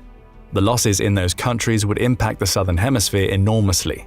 No more support for Africa via the Belt and Road Initiative. No more relying on the US dollar as the world's reserve currency. In the aftermath of nuclear winter, many of Earth's cultural, scientific, and economic capitals will simply cease to exist. In short, you would witness the complete breakdown of society if you were fortunate enough to survive both the blasts and the nuclear winter that followed. Fortunate may be a misnomer in this instance. Life would no longer resemble anything that you've ever known, but at least you won't be part of the 5 billion people, roughly 63% of the Earth's population, that die as a result of the widespread famines that result from nuclear war. But you'd still face freezing temperatures. In a 2006 study published by the Journal of Geophysical Research, a group of scientists ran a modern climate model test based on US and Russia deploying all of their active nuclear weapons against one another. They concluded that globally, average surface cooling would fall in the 44.6 to 46.4 degree Fahrenheit range. It would be even worse in North America. Its surface temperatures could fall by as much as 68 degrees Fahrenheit. So even if you somehow survived the blasts, escaped the firestorms, didn't have radiation poisoning, and somehow found a viable food source, you'd also have to deal with a desperate scramble to find warm shelter in a country where many of the structures have been devastated by nuclear war. All of that leaves us with a final question. Could you survive a full-scale nuclear war between the United States and Russia? The odds aren't in your favor. The initial blasts, coupled with the firestorms they create and the societal collapse that results, would kill many millions. Billions more will die as a result of widespread famine and drought, with cold temperatures claiming millions more who struggle to find shelter and warmth. All told, less than a quarter of the Earth's population is likely to survive, and they would live in a world where the ozone layer has collapsed and global fish stocks are decimated. Agriculture on any wide scale would not exist for decades, with the US and Russia being among the worst affected. After all, the Alliance for Science says that food calorie output in the US would drop by 98.9%, with Russia seeing a 99.7% decline. China's output would drop by 97.2%, with calorie decline in the UK and France also being almost total. Simply put, if the bombs don't kill you, the nuclear winter and many of its after effects probably will. But this is a worst-case scenario that assumes both the US and Russia essentially fire their full arsenals of nuclear weapons at each other. Do you think there's a possibility that could ever happen? And if it does, do you have a survival plan in place that might help you see out a nuclear winter? Let us know in the comments, and thank you for watching the video. Now go and check out how Putin is preparing for nuclear war, or click this other video instead. In the US, there's a concept known as Homeland Defense. The Department of Defense, DoD, defines this concept as the protection of US sovereignty, territory, domestic population, and critical defense infrastructure against external threats and aggression. In other words, Homeland Defense is what guards the US against military invasions, acts of terrorism, and chemical and biological threats. But what happens if the threat in question is something as devastating as nuclear attack? Could the DoD and the entire US protect its homeland in the event of such a strike? Until recently, this question was more of a theoretical concern, as the likelihood of a nuclear attack on the US seemed remote. But then Russia invaded Ukraine, even though experts dismissed the idea that this would ever happen. Meanwhile, North Korea amped up the development and testing of its nuclear capabilities, and Iran, whose nuclear program is widely feared, attacked Israel. With some of the world's biggest and, let's be honest, most unstable nuclear powers engaged in full-scale conflicts and throwing out nuclear threats left and right, a nuclear attack on the US can no longer be dismissed as improbable. What was once a distant possibility now looms ominously close, casting a nuclear shadow over the nation's security. So let's ask again, can the US defend against a nuclear attack on its soil? If you're looking for a short answer, we must disappoint you. This question can't be answered with a simple yes or no. But why? Because the US's ability to defend itself against a nuclear strike hinges on several factors. Chief among them are how many nuclear weapons the attacking nation possesses, the accuracy and reliability of their delivery systems, and the effectiveness of the US's own missile defense system. The last factor is especially important given the recent proliferation of highly advanced ballistic missiles. But before diving into the country's missile defense systems and how they work, we'll need to first understand what they're guarding against. So let's start with the design of ballistic missiles. Ballistic missiles are sophisticated weapons designed to deliver warheads over long distances following a specified trajectory. The long-distance part is key here, as that's precisely what makes ballistic missiles different from other strategic missiles, that and their speed. However, not all ballistic missiles have the same operational range or the same speed. When it comes to the range, ballistic missiles can be broken down into 4 categories: short range, medium range, intermediate range, and intercontinental missiles. Here's a breakdown of how far each of these ballistic missiles can travel. Short-range ballistic missiles, or SRBMs for short, can travel up to 300 miles. Medium-range ballistic missiles, MRBMs, are effective from 300 to 600 miles. Intermediate-range ballistic missiles, IRBMs, have a range between 600 and 3,300 miles. Intercontinental ballistic missiles, ICBMs, can reach over 3,300 miles. As of 2024, Russia possesses the intercontinental ballistic missile with the longest range. The missile in question is the R-36M, and it can travel almost 10,000 miles, which puts the entire US within its striking range. To make matters worse, most of the remaining intercontinental ballistic missiles in the top 5 are also produced by the US's adversaries. At the number 2 spot, we have China's Dongfeng 41, which can reach up to 9,300 miles. The number 4 spot also goes to China thanks to its Dongfeng 5A missile, capable of hitting targets 8,000 miles away. The number 5 spot is held by North Korea and its Hwasong-15 missile, which can also reach 8,000 miles, but with a reduced payload. You'll notice we skipped the number 3 spot. This is because it's the only spot in the top 5 where the US shows up with its land-based LGM-30 Minuteman III missile, boasting an operational range of roughly 6,000 plus miles. That's 5,218 nautical miles. Remember the name, as these missiles are the backbone of the land-based prong of the US's nuclear triad, an instrumental structure in the country's nuclear deterrence strategy. But for now, let's get back to the basics surrounding ballistic missiles. We've covered range, so now we'll focus on speed. In that regard, missiles can be subsonic, supersonic, or hypersonic. Most short-range and some medium-range ballistic missiles are subsonic, meaning that they travel at a speed lesser than that of sound, which is around 761 miles per hour, or Mach 1. Most of the remaining ballistic missile types are supersonic, which means they can travel faster than the speed of sound.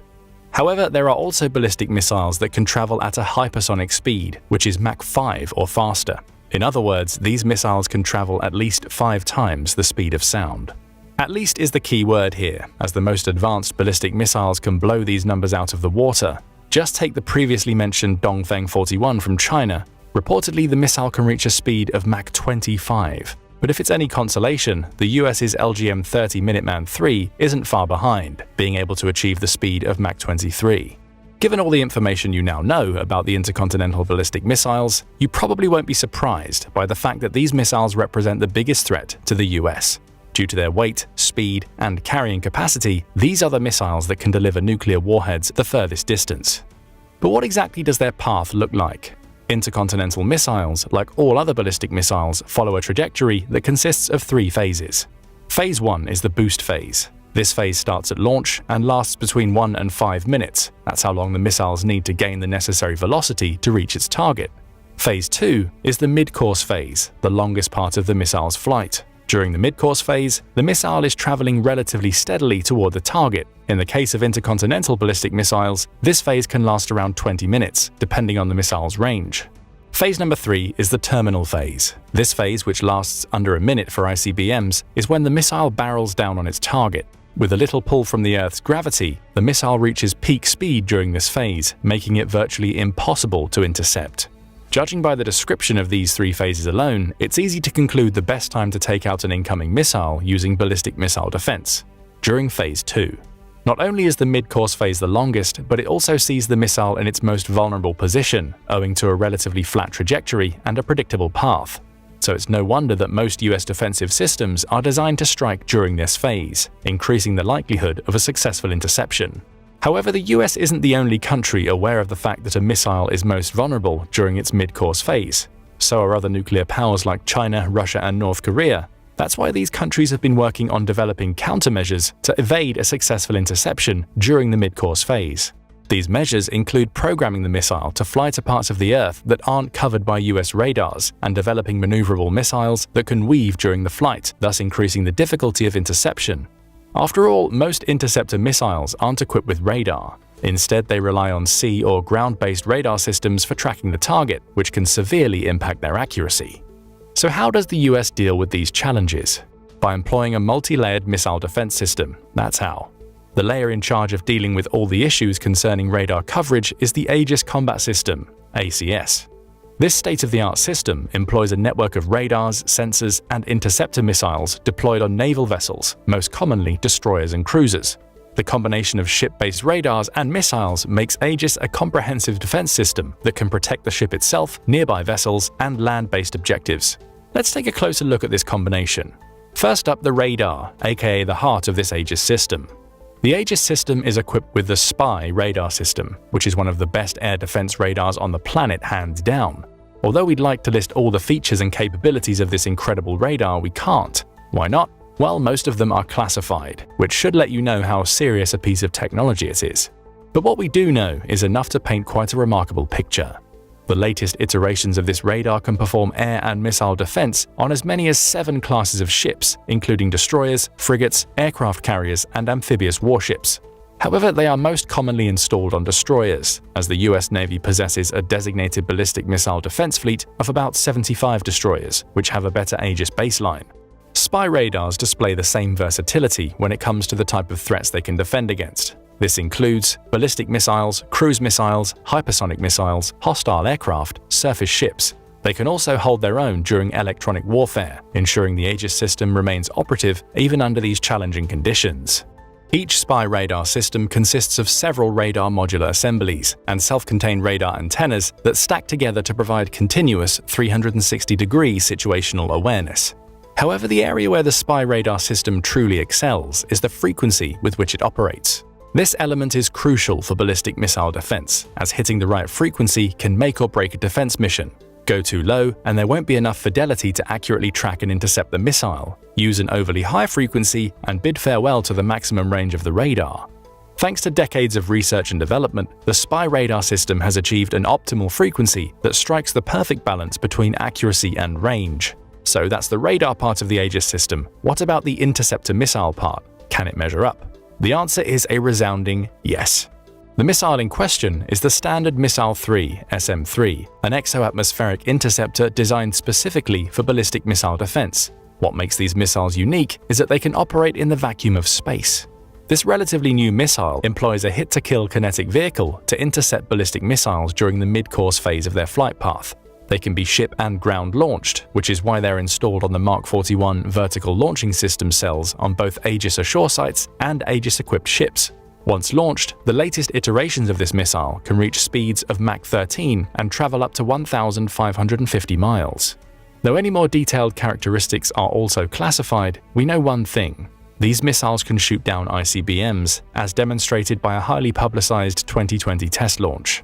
During this test, conducted at a facility northeast of Hawaii, the US Navy sailors aboard the USS John Finn successfully intercepted and destroyed an ICBM threat using the Standard Missile-3 Block 2A. More importantly, the USS John Finn destroyed the missile while simultaneously following other inbound air contacts. The latter part matters because it mimics real World War scenarios. But as perfectly executed as this test was, it has one major flaw. It demonstrated the effectiveness of the Aegis system against only one incoming missile. And what are the chances the US will be attacked with a single nuke? Virtually non-existent. If the US is attacked, dozens if not hundreds of nukes will no doubt fly its way. That's why it isn't enough to have the Aegis system only installed on naval vessels. One destroyer assigned to take out is a ratio that will do little to protect the homeland. That's where shore-based Aegis systems come into play. As already mentioned, these shore-based sites are known as Aegis ashore installations. For now, the only known installation in the US is located at the US Pacific Missile Range facility in Hawaii. However, there are also Aegis ashore sites scattered internationally, primarily in Devaselu, Romania, and Redzikowo, Poland. There were plans for Japan to become home to two of these sites, but they were scrapped in 2020 due to concerns over the accuracy of the Standard Missile-3 Block 2A interceptor missile and the overall cost of the project. The European Aegis ashore sites can be used to take out any nukes shot at the continent, eliminating the need for the US to set a defense system in places like the Mediterranean, Black Sea, and Baltic Sea. But nuclear threats against Europe and the rest of the world aren't the topic of this video, so let's go back to protecting the US homeland. There are two more defense systems owned by the US Army that can be used to defend the homeland against a nuclear attack. First among them is the Ground-Based Mid-Course Defense (GMD) system, previously known as National Missile Defense (NMD). The previous name of this system speaks volumes about its importance in protecting the homeland. It's the primary system that can protect the entire US homeland. As its current name suggests, the GMD system is used to eliminate inbound threats during the mid-course phase, aka the most vulnerable phase during a missile's trajectory. But how does the GMD system take out a threat? Pretty much like the Aegis system. The GMD system also contains a series of ground-based and sea-based radars, offering accurate targeting data. It's easy to see how this system works. The inbound threat is tracked by the radar, the tracking data is aggregated and fed to the command center, a defensive interceptor missile is launched with the goal of, as the US Army describes it, hitting a bullet with a bullet. With the basic premise out of the way, let's dive a little deeper into the crucial components of the GMD system. First up, the radar. Or radars to be precise, as there are several types of radar used in the GMD system, each playing a specific role in detecting, tracking, and intercepting incoming threats. The mobile forward-based X-band radar delivers crucial tracking data to the GMD system, as it's designed to detect a missile as close to the origin country as possible. The upgraded early warning radar aids in detecting and tracking ballistic missiles during their mid-course phase. This radar is also used for threat versus non-threat determination. And finally, the ground-based radar, GBR, is a highly precise radar used to provide kill assessment. Next up, the Exo-atmospheric Kill Vehicle, EKV, aka the actual interceptor component used to take out the incoming threat. The EKV installed within the GMD system relies on various computers and color sensors to guide itself toward the target. When it reaches the target, it uses brute kinetic force to ram itself into it and destroy it. We also must mention the bases from which the EKV is launched. There are 2 of them, and they're located at Fort Greely, Alaska, and Vandenberg Space Force Base in California. These 2 bases have a common purpose: to intercept and destroy nuclear-armed missiles bound for the US.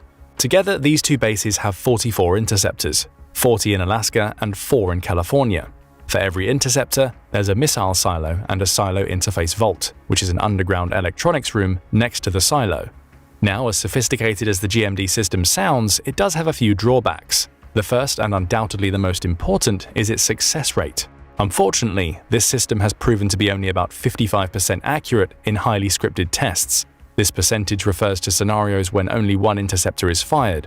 For this percentage to be close to 100%, at least 4 interceptors must be fired against the incoming threat. Another important drawback is the location of the existing bases. They're both on the West Coast. Though some research has been conducted on the necessity of an East Coast site, the DoD claims that there isn't an operational requirement for it yet. If the site is to be built, it'll probably be at the Fort Drum Military Reservation in New York. The last missile defense system we'll discuss is located some 1,500 miles away in Texas. The system in question is called the Terminal High Altitude Area Defense, or THAAD for short. What primarily differentiates THAAD and GMD is that the former system is designed to shoot down ballistic missiles in their terminal phase. Given that this phase takes place as the missile approaches its target, it shouldn't be surprising that the THAAD system has a significantly shorter range than GMD. This system has had 100% success during testing. Unfortunately, this success rate doesn't apply to shooting down ICBMs in their terminal phase, as this has yet to be achieved by THAAD. As of 2024, the US Army possesses 7 THAAD batteries, 5 of which are installed in Texas. The remaining 2 are located in Guam and South Korea. The best part of these batteries is their mobility. These self-contained units can easily be transported to any location that might require point defense. However, it's important to note that setting up a single THAAD battery takes several days, as it consists of multiple components that need to be assembled and calibrated on site. These components include internal radars, fire control and communications (THCC) computers, 8 interceptor missiles, 6 missile launchers, support equipment. Generally speaking, the THAAD system behaves similarly to the GMD and Aegis systems. It employs a kinetic warhead to destroy any incoming threats. But how effective would these 3 systems be in a real-world scenario? In other words, could these systems defend the US against a nuclear attack? In theory, they could. However, the issue lies in the number of potential nukes heading toward the US. Let us explain. As tests have shown, only the Aegis system can achieve the perfect 1-for-1 ratio. In other words, 1 Aegis-equipped ship can take out 1 incoming missile. THAAD and GMD systems can't. So let's crunch some numbers to see how many missiles the DoD could stop from reaching the Homeland. The US Navy has 150 SM-3IA and 182 SM-3IB interceptors that are part of the Aegis system. The US Army possesses only 44 EKVs available for launch in the ground-based mid-course defense system. There are 5 THAAD systems, with 6 launchers and 8 missiles each. This comes out to 240 interceptor missiles. So all in all, the US has about 784 interceptor missiles it could use to attack incoming nukes. That number rises to 880 if the 2 THAAD systems stationed in Guam and South Korea are made operational again. But let's assume that the nuclear attack is imminent and the US can only rely on the currently available interceptor missiles. So 784 of them it is. Under ideal circumstances, these interceptors could take out 784 nukes, making their way to the US. But as already explained, the GMD system is far from the perfect 1-for-1 ratio. So let's say 4 GMD interceptor missiles are needed to eliminate 1 incoming nuke. This means that the GMD system alone could only take out 11 nukes. Since the THAAD system has a higher success rate, let's say 2 THAAD interceptors are required to destroy a single nuke. After crunching the numbers, we can conclude that this system could successfully deal with 120 nukes. As for the Aegis system, let's hypothesize that it can achieve the 1-for-1 ratio as it did during tests. So does this mean this system can take out 500 incoming missiles? Well, not quite. Remember, the Aegis system must be installed on a naval vessel. When combined, there are more than 100 Aegis-equipped ships in the US fleet. So in the case of an imminent attack, the Aegis system could destroy about 100 nukes. Add the numbers from all three systems up, and you get a total of 231 nukes that the US could successfully prevent from hitting the homeland.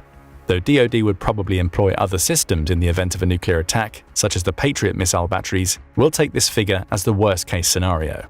Now, this number might seem adequate at first glance. However, it definitely won't once you hear the number of warheads the US adversaries currently have in their nuclear arsenals. As of 2024, Russia alone possesses about 5,580 nuclear warheads, making it the #1 nuclear power in the world. This means that Russia would only need to launch a meager 4% of its nukes to overcome the US's defenses. Luckily, no other US adversary boasts such a colossal number of nuclear warheads. Only China could endanger the US, but it would have to launch virtually all of its nukes. North Korea and Iran, on the other hand, couldn't do it even if they combined forces. But let's not forget, these predictions are strictly based on numbers. However, the number of launched nukes is only one element of successful defense. The other is the type of nuclear warheads and missiles launched. And things aren't looking too good for the US in this department either. Though Russia is already the biggest threat based on numbers alone, its nuclear technology also warrants a separate mention. Russia possesses a wide variety of warheads, most of which are capable of inflicting unacceptable damage to the US homeland. Arguably the most dangerous among them are the so-called exotic nuclear weapons that have confounded Western analysts. This includes a nuclear-armed anti-satellite weapon that could take out satellites orbiting in space. The development of this weapon is particularly worrisome, as nuclear tests in the atmosphere and space are forbidden for a reason. A 1962 US missile test, referred to as the Starfish Prime test, hurled a 1.4 megaton warhead into space, damaging at least 8 satellites in orbit. Since satellites are so crucial for missile defense, this kind of interference could give Russia a chance to strike the continental US while the comms are down. Russia is also continuing to build and modernize all three legs of its strategic nuclear triad: nuclear-capable ICBMs, submarines, and bombers. In addition, Russia's non-strategic nuclear weapons aren't far behind, with a variety of nuclear-capable torpedoes, depth charges, and short-range missiles they can choose from. The more Russia is losing face in Ukraine, the closer its President Vladimir Putin is to pushing the infamous nuclear button. And it's not like we're guessing, Putin has literally proclaimed this himself. He keeps reminding the West that Russia is one of the leading nuclear powers in the world and that messing with the country can result in grave consequences. And since Russia sees the US as the #1 enemy, you already know who these missiles are pointed at and who would take the brunt of these horrifying consequences if tensions were to escalate further. Though China and the US aren't currently on the same level of animosity, a nuclear threat coming from this country shouldn't be taken lightly either. Not when China has been tirelessly working on expanding its nuclear arsenal, aiming to possess 1,000 warheads by the end of the decade. China is also big on producing intercontinental ballistic missiles with hypersonic glide vehicles, which could be virtually impossible to stop. North Korea and Iran might be far off number-wise, but this doesn't make them any less of a threat. North Korea is particularly worrisome, as its supreme leader Kim Jong-un is just as erratic as Putin, if not more. He too has threatened a nuclear strike on several occasions, intensifying this rhetoric since he declared North Korea a nuclear weapons state. So as you can see, there's no shortage of nuclear threats coming from around the world. However, there's undoubtedly a shortage of effective defense interceptors in the US that could deal with an intense nuclear attack on the homeland. Of course, if a nuclear attack on the US were to happen, it would all but guarantee the destruction of the world as we know it. After all, one can't just drop a few nukes on a country and carry on as if nothing happened, regardless of how the country defends itself. So for the sake of global survival, let's hope the increasing number and complexity of nuclear weapons continues to serve only as deterrence. Now we pass the questions to you. What's your take on the probability of a nuclear attack on the US? And if this attack were to happen, would the US be able to defend its homeland? Share your theories in the comments section below. Now go and check out Russia's top nuke targets, or click this other video instead. April 12, 1861 to April 9, 1865. Those 4 years represented one of the darkest chapters in American history, drenched in blood and marked by unspeakable loss. The US Civil War claimed the lives of up to 750,000 soldiers and who knows how many civilians. After the war ended, virtually the entire South lay in economic ruin, with once prosperous lands reduced to desolation and despair. Whole cities ceased to exist, their streets haunted by the horrors of war. Social turmoil and political instability plague the nation, leaving scars that would linger for generations. Generations that tremble at the possibility of history repeating itself. While the idea of America being broken by bloodshed once again seemed outlandish not so long ago, this is no longer the case. A second US Civil War seems to be all anyone can talk about, and this war might be a lot closer than you might think, or at least that's what American citizens believe. Recent polls conducted by Rasmussen reports show that as many as 41% of Americans believe that a second US Civil War is likely to happen within the next 5 years. Even worse, if President Joe Biden gets re-elected in 2024, the war might even come sooner, as 37% of respondents see his victory as a potential trigger for conflict. Of course, this shouldn't be surprising, given what happened the last time Trump was defeated by Biden. But should we really be preparing for massive clashes of two ideologically divided armies along established fronts, battling for the soul of America? Not quite. If a second US Civil War were to happen, it would bear little resemblance to the conflict of the 1860s. After all, the US societal dynamics have significantly evolved in those 150 years or so. So has the nature of warfare itself. So what would a second US Civil War look like? Stick around to find out. But first things first, if you aren't among the 41% of people practically gearing up for conflict, you might wonder, are things in the US truly that bad, or do they only appear so? The answer is a little bit of both. There's a litany of reasons why a second US Civil War appears inevitable. Here's why. A second US Civil War might seem inevitable for the simple reason that almost everyone is pushing the idea of a second Civil War. The politicians, the media, and as you've already heard, even the people. As far as politicians go, numerous household names have been calling for a national divorce publicly and loudly, though a national divorce might be a nice way to put it, as the word bloodshed has been bandied around in Republican circles. Of course, not all politicians are stoking the flames of war as directly. Some, like Representative Marjorie Taylor Greene of Georgia, make mentions of a civil war and taking on an enemy, but later clarify their statements as rhetorical and metaphorical. Naturally, this does little to alleviate the concerns of those who fear that such rhetoric could escalate tensions and incite violence. In fact, the more this kind of talk gets normalized, the more violence will seem normal, or even worse, inevitable. The media also does little to ease these concerns, as sensationalism and polarization have become the norm in today's media landscape. So take your pick. Where will you read or listen about an impending US Civil War? Will it be in a newspaper, with one sensationalist headline after another? The threat of civil breakdown is real. The Second American Civil War is underway. The next US Civil War is already here. We just refuse to see it. Or perhaps the movies will do it for you. Just check out the 2024 dystopian thriller aptly named The Civil War, with gruesome depictions of violence in a divided America that left audiences shaken and terrified of what's to come. Naturally, you can always go for the books, which feature prominent titles predicting the downfall of American society, but be careful how you choose. Books like How Civil War Starts and How to Stop Them by Barbara F. Walter and The Next Civil War, Dispatches from the American Future by Stephen Marsh offer insightful and thought-provoking perspectives on a second civil war, some of which you'll even hear in this video. Books like The Turner Diaries, on the other hand, can do nothing but radicalize and inflame already volatile sentiments. In fact, this so-called Bible of the far right has already inspired acts of violence and terror, including the Oklahoma City bombing.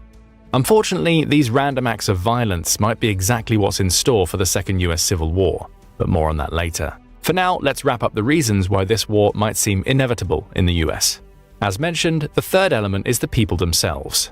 No matter which poll you look at, you'll see concerning results. One says that roughly 25% of respondents want their home state to break off from the United States. Another shows that more than half of Americans believe that a cold civil war has already begun. Look at the third, and you'll learn that over half of self-described strong Republicans say a second civil war is bound to happen. The Republican sentiment toward a second civil war is particularly concerning, as a significant portion of Republicans seems to be fantasizing about an armed conflict, and they're making no secret of it. MAGA Civil War was plastered over sweatshirts seen across the mob that swarmed the US Capitol on January 6th. To be fair though, Democrats also appear to be looking for a way out of the Union. As many as 41% of those who voted for President Biden in 2020 now say that it might be time to split the country. And a split might be exactly what's coming, as there are more reasons to believe a second US Civil War is looming on the horizon. But this time, we aren't tackling why a war appears inevitable. We're discussing why it might just be truly inevitable. But how can we tell? Aren't wars in the current global setting quite unpredictable? They absolutely are, but not civil wars. Civil wars have predictable patterns. For that reason, we've gathered some of the most prominent of these patterns, as pointed out by authors like Marsh and Walter, to see how the current US situation aligns with historical precedents. Interestingly, some of the reasons we mentioned for why a war might seem inevitable also align with these historical patterns, making the threat feel all the more real. Take press coverage as an example. Increasingly divisive press coverage is a hallmark of an impending civil war. Sounds familiar? Remember when Tucker Carlson refused to play any clips of President Biden's inaugural speech while downplaying the violence that occurred on January 6th? Really not a lot happened that day, were his exact words. Granted, such coverage is miles away from the media bubbles known to fuel past conflicts, but the principle stays the same. Biased and inflammatory reporting can deepen divisions and escalate tensions, and this doesn't even have to happen in traditional media. So far, social media has done a disturbingly good job of paving the way for potential bloodshed. The US had already had a taste of this during the 2020 riots, when videos shared on social media fully convinced some people that gun-toting racists were headed to their homes next. But as effective as social media is, it's not enough to push an entire nation into an armed conflict. No, a few other factors must be thrown into the mix. How about the legitimization of violence? Another phenomenon that we've mentioned and that seems to be unfolding in the US. Or perhaps the abandonment of responsibility by political leadership, something former and potentially future President Trump is all too familiar with. While all these factors have historically contributed to a civil war breaking out, none has been as effective as entrenched national polarization and factionalism. The polarization must have no obvious meeting place for resolution, while factionalism is typically religious or ethnic in nature. While the latter might sound like something out of a history book, the former is alarmingly present in today's America. The divide between the two major political parties has deepened to the point where any compromise seems impossible. Worst of all, the division is no longer just about policy differences, it's about identity. Americans no longer just support a political party, they identify with it, often to the exclusion of all other perspectives. This kind of polarization can make any disagreement feel like an existential threat and lay the groundwork for conflict. And that's precisely what Barbara Walter labels as a warning sign for an impending civil war, the rise of intense political polarization based on identity rather than ideology. Also important, these two factors should be roughly equal in size and equally afraid of being crushed by the other. Ring any bells? Another important characteristic about these two groups is that the one that typically starts a civil war is the one that was politically dominant before but is now in decline. As Walter puts it, these groups have either lost political power or they're losing political power, and they truly believe that the country is theirs by right, and they are justified in using force to regain control because the system no longer works for them. This makes the 2024 US presidential election a potential flashpoint. If the losing side feels that the election was stolen or that their life is under threat, they may resort to violence to protect what they see as their rightful place in society. With both sides equally convinced of their righteousness, the stage might be set for a violent conflict. A second US civil war, if you will. But what would this war truly look like? It's finally time to break it down.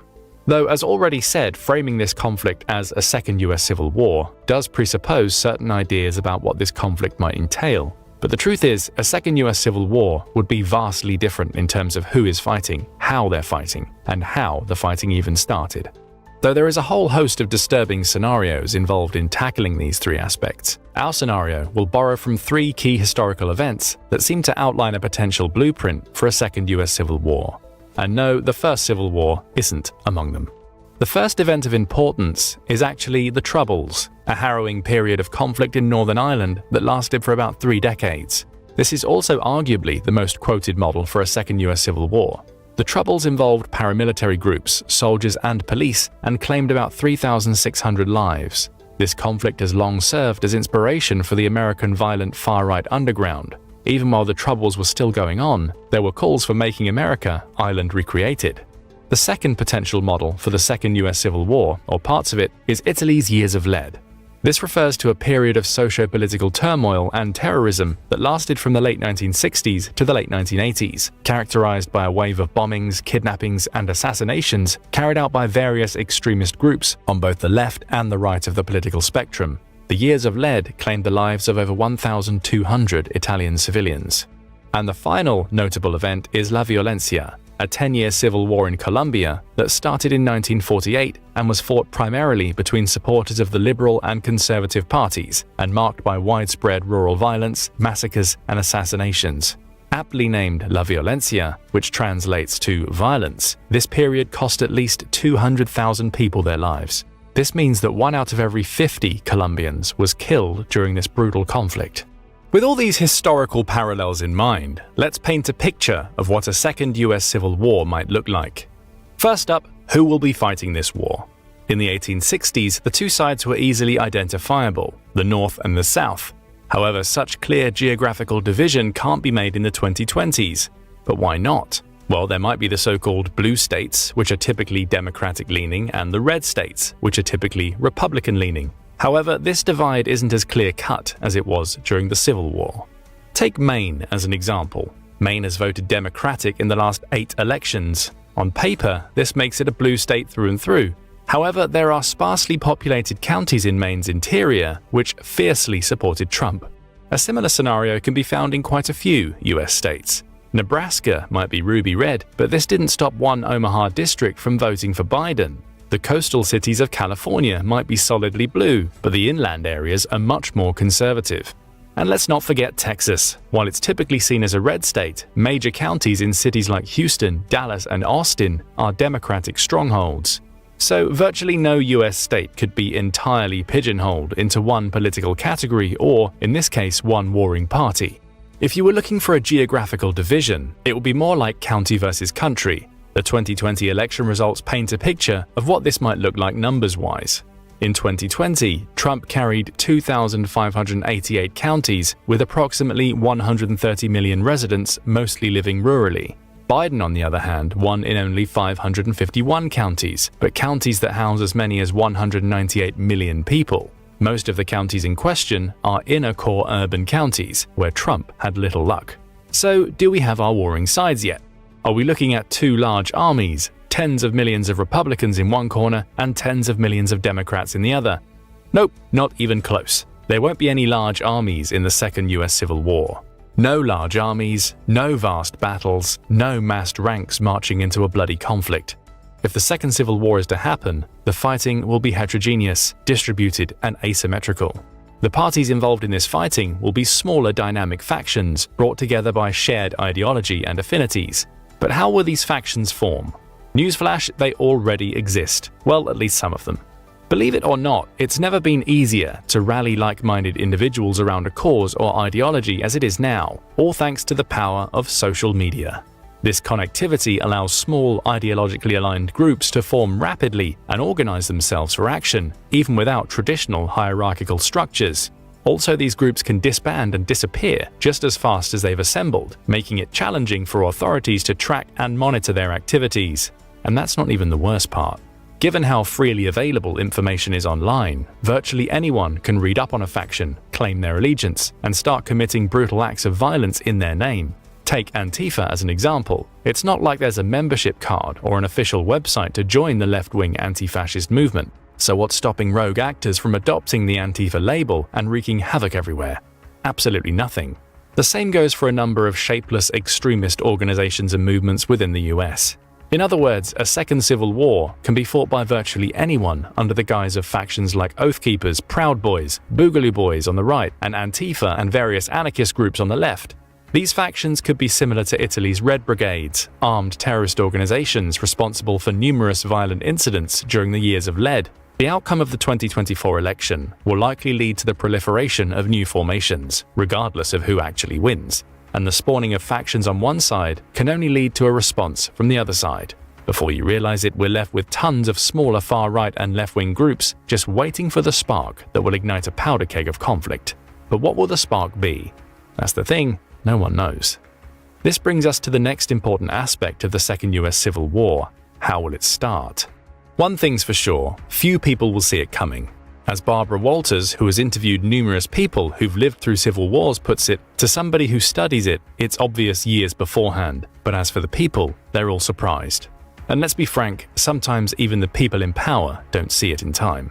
Let's look at the 1916 Easter Rising in the UK. It was only days before that fateful April 24th that the British state realized the imminent threat of an Irish rebellion. Or take Yugoslavia as an example. The cosmopolitan elites knew that the Serbian militia was arming themselves for conflict, but dismissed it as a minor issue that would resolve itself. They even made fun of these factions, calling them dirty and stupid. Yet all jokes ceased once the spark of insurgency was lit, somehow surprising the elites. However, La Violencia might be the best example of how this spark could become a flame in the US. Sure, it was pretty obvious that the liberals and conservatives in Colombia weren't particularly fond of each other. There were even talks of a coup against the existing government, but few expected this division to spiral into a bloody conflict that would last for years, which was exactly what happened after Jorge Elisa Gaitan, the leader of the Liberal Party, was assassinated in Bogotá, and that was back in 1948. Recruiting new members and stockpiling weapons on a scale can now be done in a much more covert manner. So let's say disgruntled factions do take up arms and start a conflict. What will this conflict look like? As mentioned before, we're looking at random acts of violence and smaller pockets of unrest, as opposed to large-scale organized military conflict. Unfortunately for those adamant about denying the possibility of a second US civil war, these random acts of violence have already begun, mostly triggered by the January 6th attacks. Some were successful, like the bludgeoning of Paul Pelosi, the husband of the US House Speaker Nancy Pelosi. Others were luckily unsuccessful, like the planned murder of the US Supreme Court Justice Brett Kavanaugh by a gun-toting extremist who showed up at his house.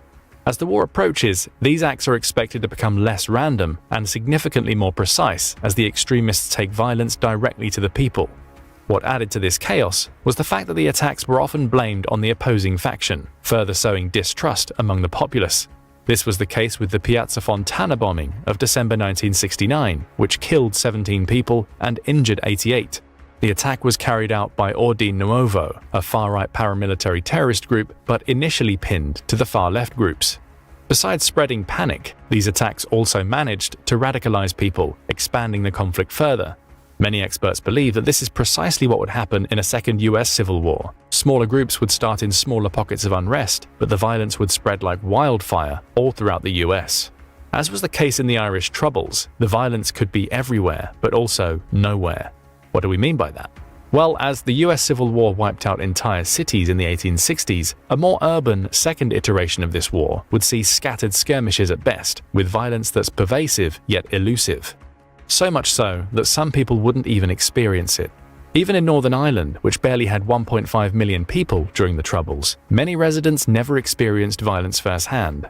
Now imagine a country as vast as the US, with over 333 million people. The violence would be concentrated in certain hotspots, leaving large swathes of the population untouched. This dichotomy would create a surreal reality there. Despite widespread media coverage and a palpable sense of fear, many Americans might go about their daily lives without ever encountering the conflict directly.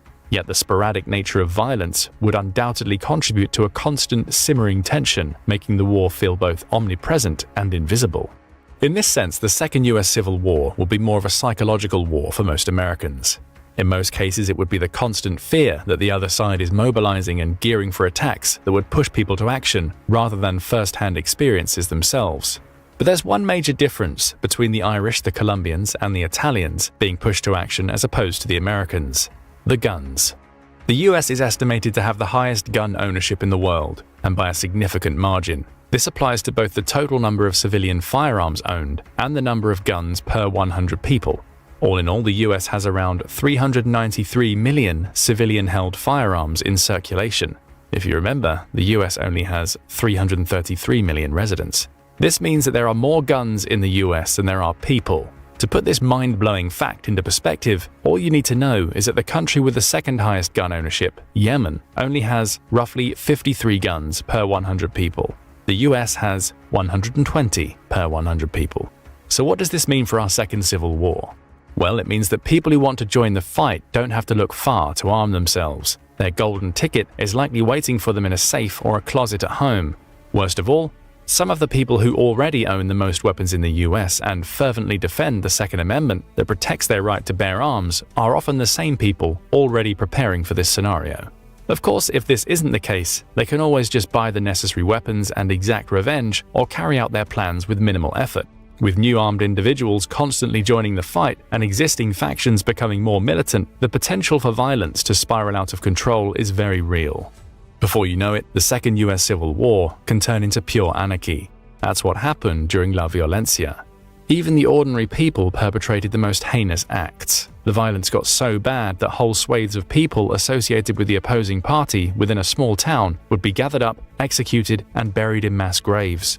Every semblance of boundaries ceased to exist, plunging the country into a never-ending state of terror. Of course, we use never-ending relatively, as La Violencia did come to an end after 10 long years. The years of lead lasted even longer, almost 15 years. The Troubles nearly doubled this number, continuing for almost 30 years. So what's in store for the US? How long will its descent into chaos last? The answer is shrouded in uncertainty, but years of conflict, turmoil, and terror would almost certainly lie ahead. This, at least, if the nation is allowed to follow the dark path it's currently treading. However, to end this video on a lighter note, many experts believe that a full-blown civil war isn't waiting on the other side of that path. These experts argue that no country as sophisticated and democratic as the contemporary US has ever descended into a civil war. They also claim that the US might have plenty of internal strife to deal with, but this in no way represents the kind of crisis needed to light a spark for a civil war. According to these experts, the US people are more disillusioned than fanatical, more circumspect than impulsive, more pragmatic than idealistic. And these people aren't going to just take up arms and start shooting at their neighbors. Then again, remember what Henry Adams, the grandson of John Quincy Adams, declared at the end of the 19th century. Not one man in America wanted the Civil War, or expected or intended it. In other words, unforeseen circumstances and escalating tensions can lead to conflict, even when one isn't actively sought. So a second US Civil War should in no way be treated as a foregone conclusion. But at the same time, constantly talking about this war might act as a self-fulfilling prophecy, potentially exacerbating the very tensions it seeks to eradicate. But what do you think? Is the US truly on the precipice of a second civil war? And if so, what will this conflict look like? Do you agree with the course of events outlined in our video? Or do you have another idea of how this war might start, unfold, and end? Share your thoughts and theories in the comments section below. Now go and check out These US States Will Be Sacrificed If World War III Starts. Or click this other video instead. The harbinger of impending destruction, known as the Doomsday Clock, sits with its hands positioned close to midnight, and with every tick, the threat of global nuclear conflict grows even larger. But just how imminent is this threat? As the war in Ukraine rages on, Russian officials have not shied away from chilling rhetoric hinting at the nuclear option. Indeed, President Vladimir Putin himself, as quoted by Reuters in March of this year, has stated that his country is more than ready to use nuclear weapons if the existence of the Russian state, our sovereignty and independence, is threatened. We need to hope that this rhetoric is merely posturing as Russia tries to dissuade the West from aiding Ukraine. But what if it's not? What would unfold if Russia launched all of its nuclear weapons at once? It certainly wouldn't be a good day for humanity and the planet, but how likely is it? Let's look at one frighteningly plausible scenario and explore how the fallout would be devastating in more ways than one. Imagine that Vladimir Putin, the cool but calculating leader of Russia, was told by doctors that he only had months to live. Possibly he could just put his affairs in order and shuffle quietly off into the pages of history, leaving the world a much improved place. However, Putin's track record suggests a darker path could be equally credible. For instance, Putin's opponents have an unfortunate tendency to meet untimely and mysterious ends, both at home and abroad. The recent death of Russian opposition leader Alexei Navalny and one-time ally-turned-failed coup leader Wagner head Yevgeny Prigozhin are recent examples of this trend. These incidents paint a picture of a leader who doesn't shy away from extreme measures to eliminate threats or assert his power. His administration has been marked by a readiness to use force to achieve its goals, as seen in military actions in Chechnya, Georgia, and Syria, and his support for the use of controversial tactics. Of course, Ukraine must also be mentioned in this context. In this scenario, the possibility that Putin, faced with his mortality, might resort to an unthinkable action becomes more conceivable. Driven by a desire to not just be remembered, but to be immortalized in history, he might consider launching Russia's nuclear arsenal as a final act of defiance and dominance. This would be a decision made from a combination of desperation, megalomania, and a nihilistic disregard for the global consequences. Waiting until the very last moment, he presses the button, and to quote the classic song about nuclear Armageddon, 99 red balloons go by. But just how fearsome is the Russian nuclear arsenal? Regarding warheads, obtaining 100% accurate information is challenging due to the secretive policies of nuclear states and current geopolitical tensions.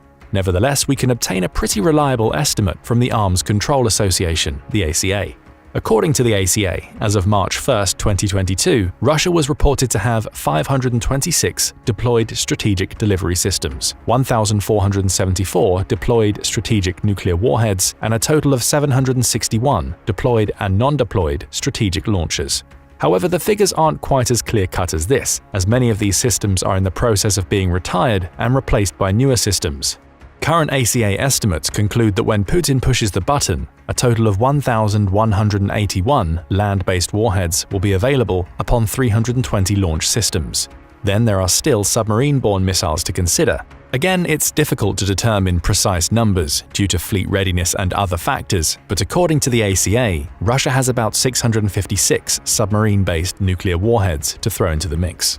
Finally, we need to look at Russia's strategic bomber fleet. The Russian Long-Range Aviation Command, LRA, is made up of 6 divisions. As of early 2020, it was estimated to have 66 strategic bombers at its disposal, with the older Tu-95 Bear aircraft making up the bulk of these, with an estimated 55 in service.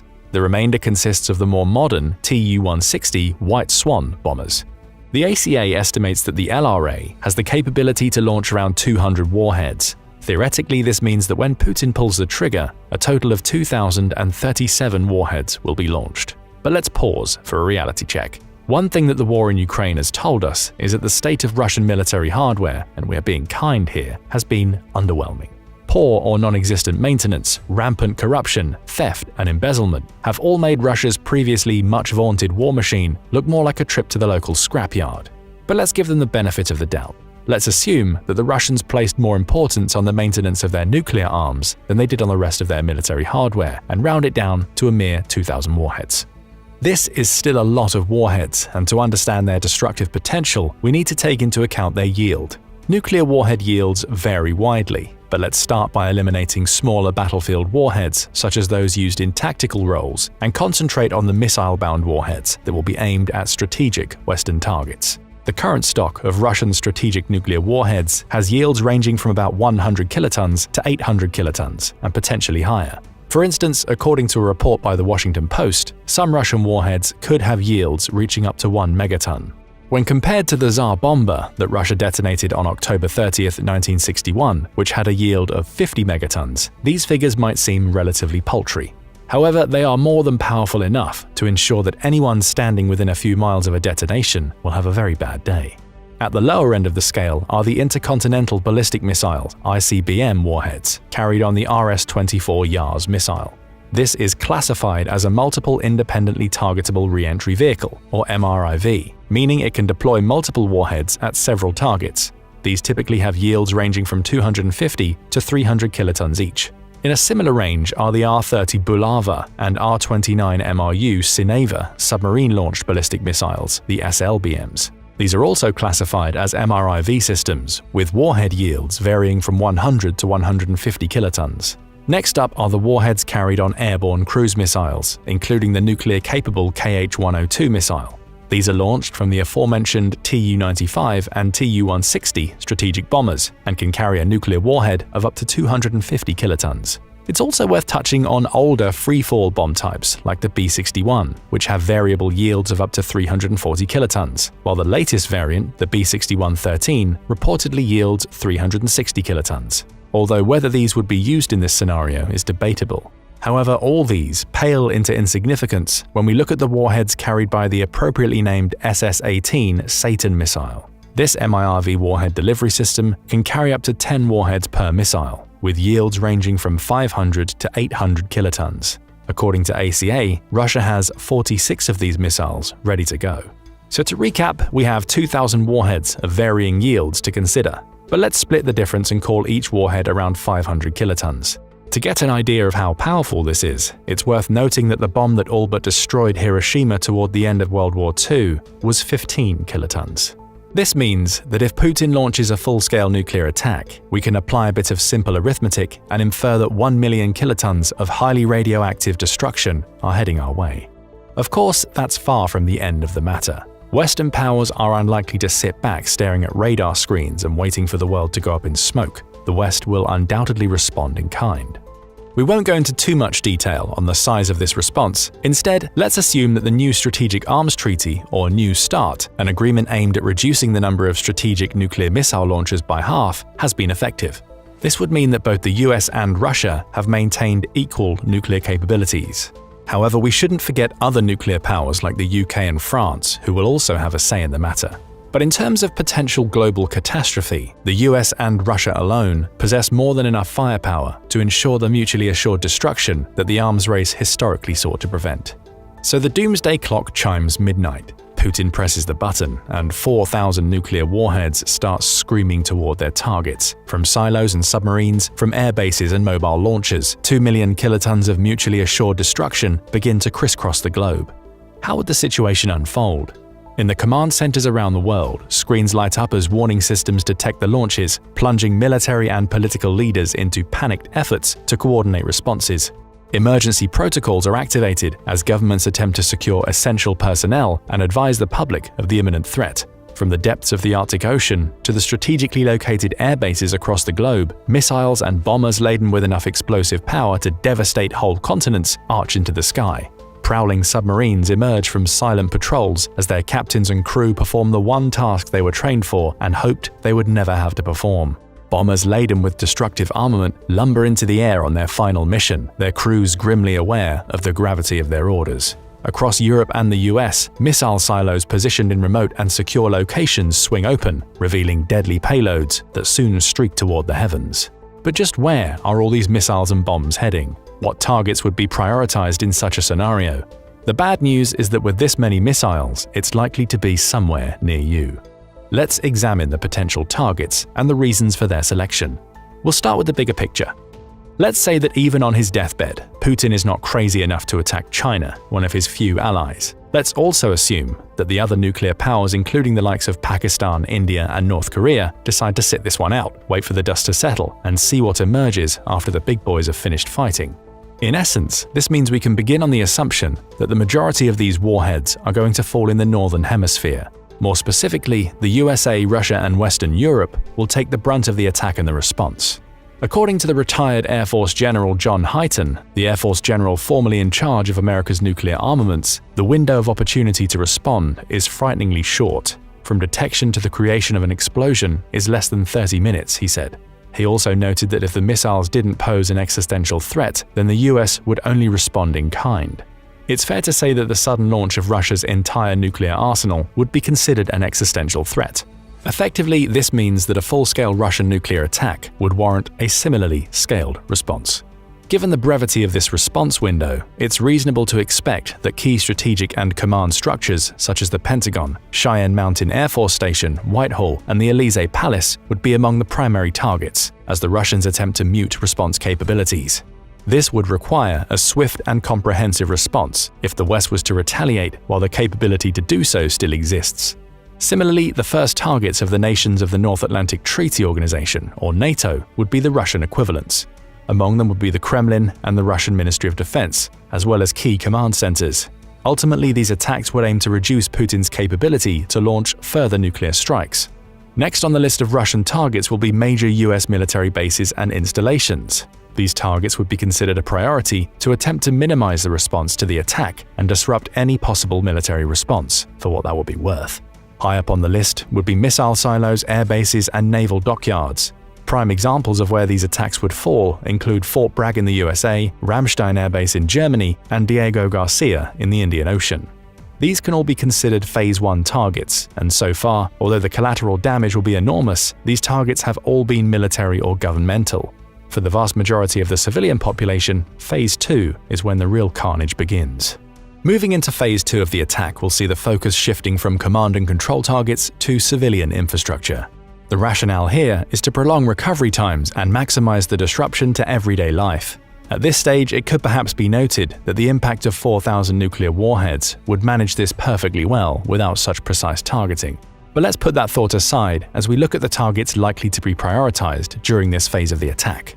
First up are likely to be power plants and electrical substations, including nuclear facilities. These are obviously essential for society to function, and within a few minutes of the first missile strikes, the lights would go out across most of the northern hemisphere.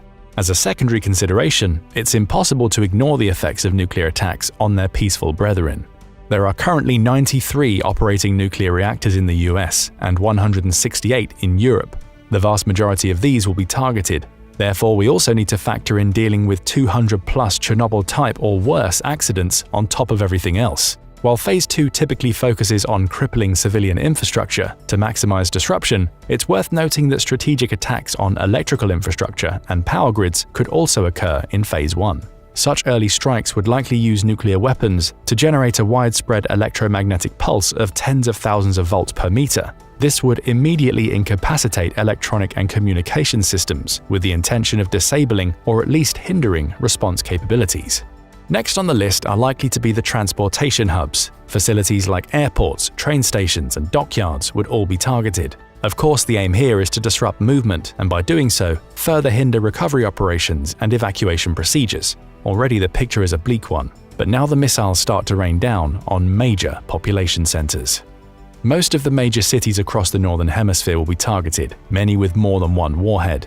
These will be the focus both because of their military assets and as an additional tactic to slow recovery efforts. Across the US, Europe, and Russia, the same scenario will be played out hundreds of times. Each detonation over these heavily inhabited areas will create a huge fireball as hot as the core of the sun. Those close enough to the blast will be instantly vaporized. For those further away, blindness, burns, and radiation await as mushroom clouds fill the northern skies. Cities will melt and disintegrate as blast waves and firestorms consume them. Glass and asphalt will be turned into rivers of flaming hot liquid. Buildings will implode, explode, and come crashing to the ground. To get an idea of how bad this would be, we can turn to the information from the Bulletin of the Atomic Scientists, or the BAS. This is the organization that determines just how close to midnight the doomsday clock is. They continually monitor the nuclear threat and are a recognized authority on the immediate and long-term effects of a nuclear strike, including on major population centers. According to the BAS, the effects of a single 300-kiloton warhead on a city such as New York would lead to 1 million deaths and about twice as many people suffering serious injuries within the first 24 hours. And remember that a city as important as New York City is likely to be targeted by multiple warheads.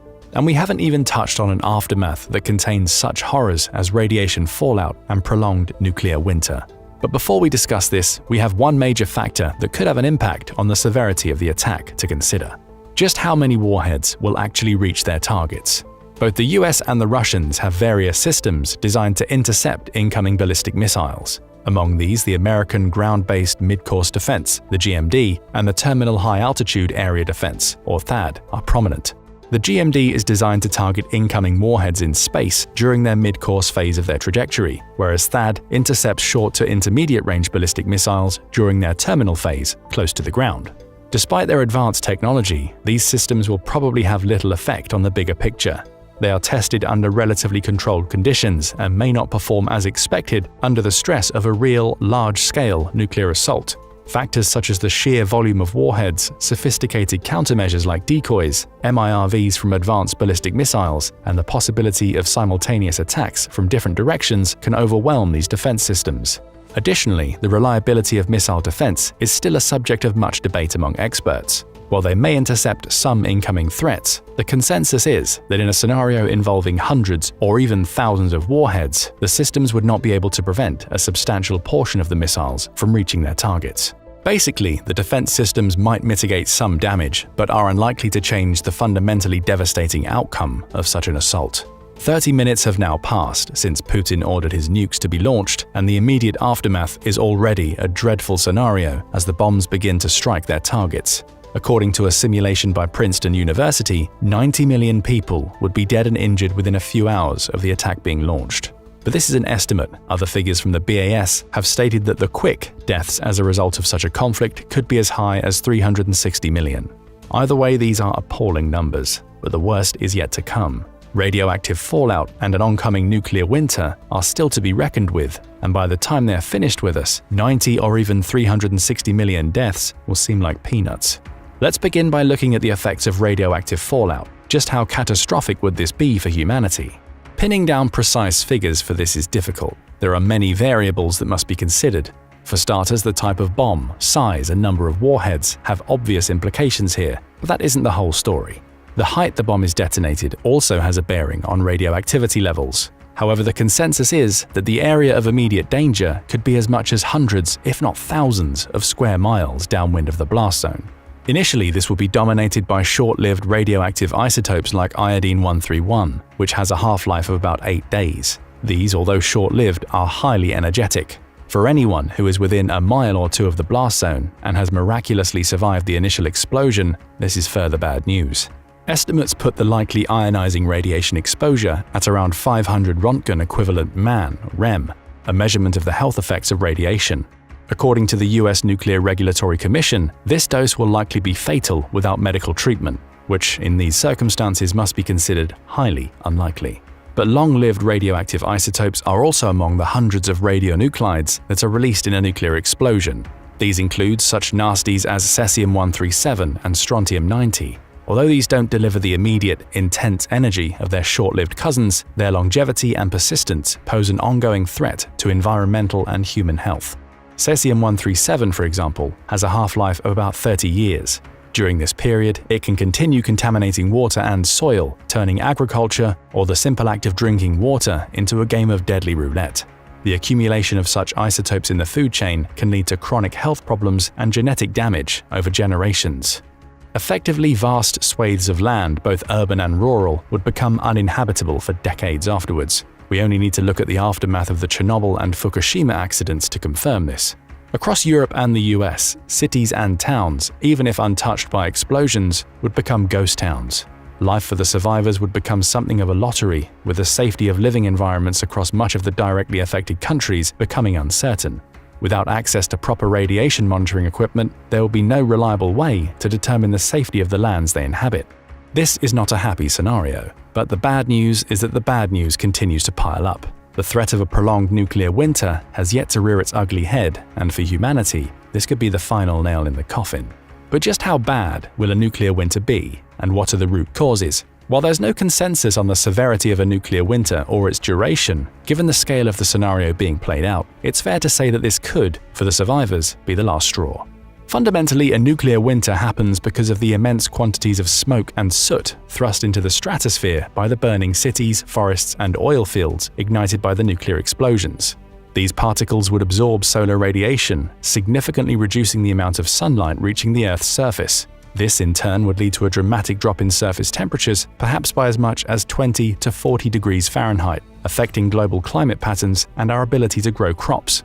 Imagine hundreds of cities and thousands of square miles of forestry and countryside all burning at the same time, and you begin to get the picture. We can dig deeper into the figures by considering a BAS estimate based on a regional conflict between India and Pakistan. In this situation, BAS has put the figure at 5 million tons, or 5 teragrams, of soot being lofted into the atmosphere. It's worth adding that this is based on each country launching 100 warheads with an average yield of 15 kilotons. In a full-blown nuclear conflict, we're looking at 2 million kilotons. If we extrapolate this to fit our scenario, the figures make grim reading. According to a report published in the magazine Nature, a nuclear war between the United States, its allies, and Russia could inject as much as 150 teragrams of soot high up into the stratosphere. As a comparison, the recent forest fires in Canada and Australia produced 0.3 teragrams and 1 teragram of smoke, respectively. But this isn't a full picture. Because these fires were primarily wood-fueled, the amount of soot produced is far less than the urban fires that would follow a nuclear conflict. But these fires did demonstrate that smoke and soot, when heated by sunlight, are lifted high into the stratosphere. At such high altitudes, between 33,000 to 66,000 feet, it prolongs the time it stays aloft. All this soot would also do serious damage to the ozone layer. A recent simulation has shown that a global nuclear war would cause a 75% global ozone loss. Combined with falling temperatures and diminished sunlight, this substantial degradation of the ozone layer would exacerbate environmental and health crises. Increased ultraviolet radiation reaching the Earth's surface can lead to higher incidences of skin cancers and cataracts in humans, as well as disrupt the growth patterns of phytoplankton, which are crucial to marine ecosystems and the wider food chain. Furthermore, the disruption in phytoplankton populations affects the carbon cycle and depletes the ocean's ability to absorb carbon dioxide, compounding the effects of global cooling induced by the nuclear winter. So when will it all end? There is no clear agreement about how long a nuclear winter would last, but most estimates count the figures in years, if not decades. The bottom line is that according to the BAS, within 2 years of Putin launching his nuclear arsenal, over 5 billion people will have died from famine.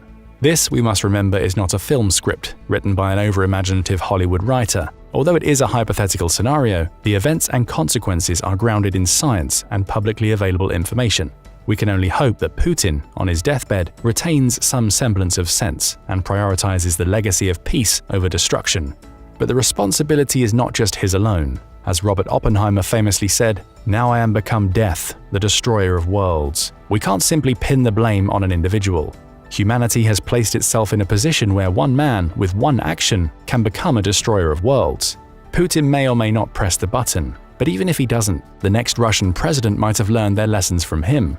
What are your thoughts on the possibility of Russia launching all its nukes? How do you think world leaders should address the situation? Can world leaders engage with Russia to mitigate the risk? Would Putin even be interested in dialogue? Share your thoughts and insights in the comments below, and thank you for watching this video. Now go and check out Russia's top nuke targets, or click this other video instead. When the Berlin Wall fell, the US stood alone as the world's leading superpower, dominating in military, economic, and political spheres. Fast forward 15 years, and there's a new challenger in town. But it might not be who you think, and this shift in global power dynamics could turn our lives upside down, but not in a good way. Let's dive in and look at what's happening to shake up the world's status quo. To truly understand the power dynamics between the world's largest economies today, we need to rewind the clock all the way back to the Cold War and find out what really makes a superpower. In the mid-20th century, the two largest economies in the world were the Soviet Union and the United States. They were creating entire geopolitical blocks in their spheres of influence and guiding economies around them. This bipolar order was entrenched with the constant threat of nuclear war. This put the superpowers at odds with one another, as both sought to wield military power and dominate the economic, scientific, and military playgrounds of the world. When the Soviet Union collapsed, Russia emerged as a shadow of its former economic and geopolitical self, pinning the blame for the New World Order on the West, particularly the United States. While countries such as Japan and Germany stayed in the relatively comfortable top 5 spots, it was the United States that truly won, remaining as one of the world's biggest economies and representing roughly a quarter of the entire world's total GDP. Due to the US having complete control over a huge chunk of the world's money, it could inject those funds into a peacekeeping, or rather peace-inducing, force abroad. There was no other country that could field such a large military and transport it across the world as fast as the US. This gave the world's sole superpower a truly global reach and the ability to influence others politically, ideologically, and economically. But the US largely failed in that mission, and for 3 key reasons. First, Russia was the biggest and most important successor to the Soviet Union, and it was kept firmly out of the US influence and the Western economy. Russia was stuck trying to bring back its former territorial glory, as evidenced by Russia continuously instigating conflicts in former Soviet countries and the overwhelming political and economic influence of both the US and the neighboring European Union. Ultimately, the country has made several grave tactical errors that culminated in the invasion of Ukraine in 2022, a move that wiped 90% of its standing military and will likely set it back economically for the rest of the decade. Whether the West was truly responsible for Russia's downfall is up for debate, but what isn't is that the US was unable to stop Russia, despite Russia being outmatched by the US in virtually every way. The second aspect lies in China's economic and industrial leap at the start of the 21st century. The country was greatly helped by the economic influence and needs of the West. With rampant capitalism encouraging Western powers to seek lower manufacturing costs, China realized its potential as a major manufacturer, which allowed it to become the world's second largest economy by 2010. The US was under the belief that capitalistic tendencies would influence China to become more like Western nations, and in turn fall in line under the influence of the US. But the Chinese ultimately relinquished most of its ties to the West and tried to exert influence in its immediate vicinity and reclaim the territory it had previously lost. The growing conflict with Taiwan, where the US needs to keep a constant naval presence around the island China asserts is its own, has been a geopolitical sore point for China for decades. Other Indo-Pacific countries such as India, Japan, and Australia have begun relying on the US to keep the peace with China, forming an alliance called the Quad to counter it. But as China grows economically and becomes more independent of American trade, despite the two countries having more trade relations than ever, its new alliance with Russia might give China the latest push it needs to officially look into staking serious claims in its surroundings. Finally, while the US's goal was to bring democracy to other countries, its internal policies have all but led to the failure of democracy within its own borders. As the political system in the US became more and more favorable to the already rich, the wealth gap and income inequality in the country continued to increase. With the advancement of technology putting millions of Americans behind the curve as globalization makes them redundant, the US leaders are no longer the beacons of trust and hope for the common man. As such, the US has made moves towards more insular management and isolation, as evidenced by pulling a bulk of its military forces out of the Middle East in the past few years without achieving its stated goals. So we can see the US is slowly but surely losing its status as the world's sole superpower. But what effects can we already see stemming from this change, and who is emerging as the next superpower? Mounting global issues, such as the crises in North Korea, Ukraine, Taiwan, and Israel, are symptomatic of the problem of losing the US as the one global superpower. Now there are multiple countries exerting limited influence in their surroundings. However, even this is a simplification. In reality, there are three axes of the human experience where one or more countries or entities dominate. These separate and multipolar worlds are likely to carve out a new reality and could have significant ramifications for the global population moving forward. First, the security order is still being largely dominated by the US. While other countries have ramped up their military efforts, the US is still the one country that can deploy its soldiers virtually anywhere, at any time, and exert military pressure and influence globally. While other countries are mainly trying to shore up their immediate military influence, consider the next three biggest contenders on the list: China, India, and Russia. China has been making significant advancements in its military technology and has unveiled multiple projects to counter US air and naval power. However, the country's actual technology levels are still lagging severely behind the competition. Take the newest stealth fighter, the Chengdu J-20 or Mighty Dragon. Although the aircraft is purported to be China's answer to the fifth-generation fighters such as the American F-22 and F-35 or Russian Su-57, its actual capability is similar to fourth or earlier generations. The J-20s were introduced at a time where NATO was actively getting rid of its fourth-generation aircraft by donating them to Ukraine and replacing them with American fifth-gens, which is consequently developing sixth-generation aircraft as we speak. Additionally, the US Marine Corps redesign planned to take effect in 2030 aims to directly refurbish that section of the US military force into semi-independent littoral combat units that can exert significant air and naval control over the islands in the South and East China Seas. This would mean that China can only realistically aim to control its immediate vicinity militarily. Furthermore, Beijing is already bordered by the other two most powerful militaries in the world, with India sure to pose a significant threat of its own. India has made great strides militarily due to its participation in the Quad, the strategic military dialogue that India participates in alongside the US, Japan, and Australia. The country has also passed China in total population and has experienced rapid technological and geopolitical growth in recent years. As China moves to isolate itself against foreign influence, India has come to embrace it and will pose a serious security threat for China moving forward, especially as the two countries already have a bitter history over claims in the Himalayas. Finally, Russia's previous military might has largely been dismantled by its paltry efforts in the Ukrainian invasion. With 315,000 troops either killed or injured, Russia has lost a majority of its pre-invasion military capacity and is now being forced to rebuild. The country's economy is almost fully committed to the short-term goal of funding the war effort, as gas and oil exports to China are only a fraction of their full potential. As a result, the country is basically sitting at the mercy of China to maintain its finances and faces the significant threat of collapsing politically if or when its military does. For now, the United States will keep being the largest military force on the planet. However, the country can no longer use this as leverage for economic or socio-political alignment, which is where the second axis, the economy, comes in.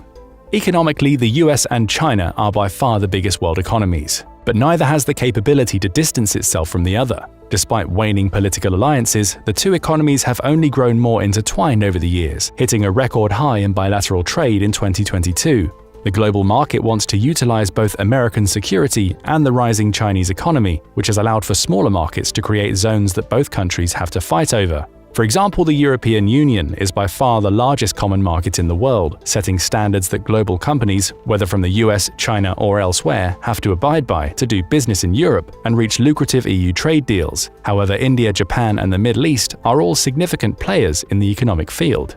Take, for example, the proposed EU-Middle East-India Economic Corridor that was announced at the 2023 G20 summit. Plans were proposed to create deeper economic ties between the three markets and bypass the bottleneck presented by the Suez Canal. Simultaneously, the corridor is a direct threat to China's planned Belt and Road Initiative that targets these same markets. Consequently, the Middle East stands to gain the most from these plans, considering the two proposals not as opposites but as complementary economic incentives for the regions that could bring it up to par with other markets. The disparity between US security and economic influences in the world has been a sore point for the US in recent years, leading to flagging economic areas as potential security concerns. One of the first such decisions was the sweeping set of semiconductor export controls, which aimed to prevent US companies from using foreign manufacturing platforms. The move was ultimately designed to limit China, Iran, Russia, and North Korea from accessing US-born chips and technology. But most chip magnates have significant holdings in China and rely on the country's beneficial manufacturing climate. This means that the top chip companies will be forced between the US economic and political benefits or the Chinese manufacturing ones. Many industry leaders are now warning that this move could have negative ripple effects. Since China is still one of the largest chip markets, the reduced income from the export ban could impede US research funding and ultimately allow China to catch up in chip-making technology, even if that point is decades away. Another US government move that saw widespread media attention is the looming potential ban on TikTok for the American audience. The social media platform is operated by a Chinese-owned company, and the US government wants to limit the influx of data from American users into China. While TikTok has roughly a year to comply with the law, which will almost undoubtedly be challenged in court and potentially delayed even longer, the country's economy stands to lose significantly if the platform were to get banned. According to TikTok's own statistics, it's used by an estimated 7 million US businesses and over 150 million Americans. Considering the severance of organic traffic to those companies, the US ban could cost the economy roughly $7 billion for companies alone. The ban could also stifle the growing influencer industry, creating a paradigm shift in American marketing. Other countries have lukewarm commitments to following the same standards as the US. While the EU aligns itself with some American proposals, its lack of unified military means that it stands more to gain by disentangling security and economic issues. As such, the economic world order would likely have multiple countries or economic entities, such as the EU, vying for more control as they try to ensure that the securities of the world's greatest powers can't dictate other countries' economic policies. So if a single country won't emerge as the world's next superpower due to economic or military power, then what will give them the edge? Between the push and pull of these two world orders, a new one is emerging. It's the digital world order, and it's guided not by countries or governments, but by corporations. And it could mean the effective end of borders or a complete reinforcement of them.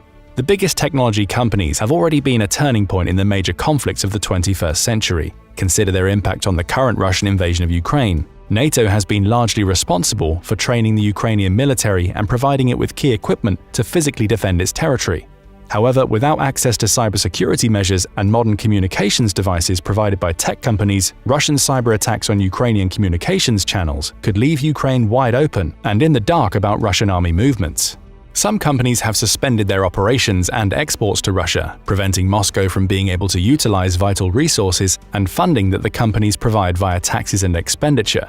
For example, Apple suspended map support and its payment platform in Russia and removed vital Russian news outlets from its app store outside of Russian territory.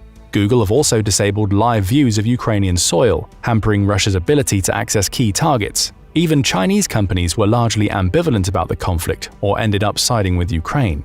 Without the tech company support, Ukraine might not have been able to turn what was meant to be a blitzkrieg into a prolonged war of attrition. And if Russia won the war single-handedly, the entire geopolitical situation between NATO, Russia, and China would have been turned on its head. Russia could exert significant military and economic influence on Western Europe, keeping its economy focused on industrial and technological growth rather than military upkeep. And China might not have been able to leverage cheap Russian oil and gas, remaining dependent on US-monitored naval trade routes between the Suez and Strait of Malacca. But the reach of global tech companies goes beyond military efforts. Modern communication options are what allow Donald Trump to mount a successful presidential campaign and speak in real time to millions of Americans about dropping out of NATO and imposing more isolationist policies. They allow people to come together and plan for government-toppling protests such as the January 2023 incursion on Capitol Hill, the trucker protests in Canada, the revolt in Brazil, or the anti-government protests in the formerly Soviet Kazakhstan. The tech companies effectively have the power to corral masses into unified action, directing the flow of information, or in many cases disinformation, for their own goals. Tech companies now arguably have more control over major decisions in a country than its actual citizens, and can also directly control how users interact with the rest of the world through them. For example, major political campaigns can leverage enormous data pools that big tech companies have to target specific groups with precisely controlled political messaging and propaganda. Then those platforms can seamlessly curate the content shown to the user to create an echo chamber or a microenvironment that can reinforce existing beliefs or sway them towards the desired rhetoric. If successful, tech companies can effectively control how people vote and who they vote for. During the 2016 US presidential elections, the political consulting firm Cambridge Analytica acquired personal data from millions of Facebook users without consent. Worryingly, it was used to target American voters with political advertising, raising concerns about privacy and the ethical use of data in elections. This isn't only a national issue, as international companies often perform targeted propaganda attacks for foreign presidential campaigns. Russian oligarch Yevgeny Prigozhin admitted that Russia had been interfering with the US elections and would continue to do so. The main method of attack is through troll farms, groups of accounts specifically made to perpetuate a Russian-favored prerogative and disseminate it to US citizens. The tech companies that own the communication platforms used in these attacks often have little control or incentive to stop them until the problem is so widespread it impacts revenue or reputation. Considering the sheer scale of the attacks, it's highly likely that the problem just circulates between the most popular and effective platforms once they can figure out how to skirt their protective measures. Furthermore, tech companies are actively becoming some of the biggest players in the global economy, with market valuations in trillions, on par and in many cases larger than some countries. At the same time, the current political landscape in the US allows large corporations to avoid paying most of their federal income taxes. This means that the US government is losing tens of billions of dollars in tax income, putting significant strains on other sources of income, such as personal income taxation or smaller businesses, to make up for that loss. In fact, instead of paying corporate taxes, many corporations actively get tax breaks or government funding programs, creating an actual expense for the government. Additionally, corporations typically have much greater control over the American administrative and legal system. Corporate lobbying can actively redirect and impede the US government's efforts to control corporations within its borders. While a significant change would require a massive, one-sided effort from the American government, the current multifaceted lobbying system, with an incredibly competitive environment, makes enacting these changes difficult. Until the entire corporate system is overhauled, the US government will continue to increasingly favor the interests of large corporations such as tech companies over the needs of its citizens. These corporations likely have the resources necessary to hire adequate personnel who can navigate through the American legal system. In addition, they also regularly invest in academic research and think tanks that shape the intellectual environment in their industry to suit their interests. This means that tech companies effectively can take control over the country from the ground up. Beyond political control, tech companies have the power to shape people's minds and identities. The average American spends more than 1 hour a day on TikTok. The social media platform uses an algorithm to present content to the viewer. While the algorithm is supposedly using the user's history, there's no way for anyone to know how the content is actually placed into the user's feed without direct insight into the process. That means that the algorithm developed by a tech company can direct what part of the world's politics, ideology, or trends any given person is subjected to. The upcoming generation isn't being brought up entirely by their parents, peers, and the immediate environment. Some studies suggest that children as young as 3 are being regularly exposed to social media, allowing tech companies significant influence on rearing the newest voters from a young age. Once exposed to this form of media made addictive by algorithms and trends, people brought up with constant access to technology will push to integrate it even more into their futures. This allows tech companies to remain perpetually in control over human lives. Overall, tech companies can make meaningful, civilization-changing decisions due to their ability to influence both local and international economics and geopolitics. This will likely lead to one of 3 possible scenarios. If the US and Chinese governments manage to wrest control over their corporations and the tech companies align their policies with their home governments, the world could see a scenario similar to the Cold War transfer to the digital sphere.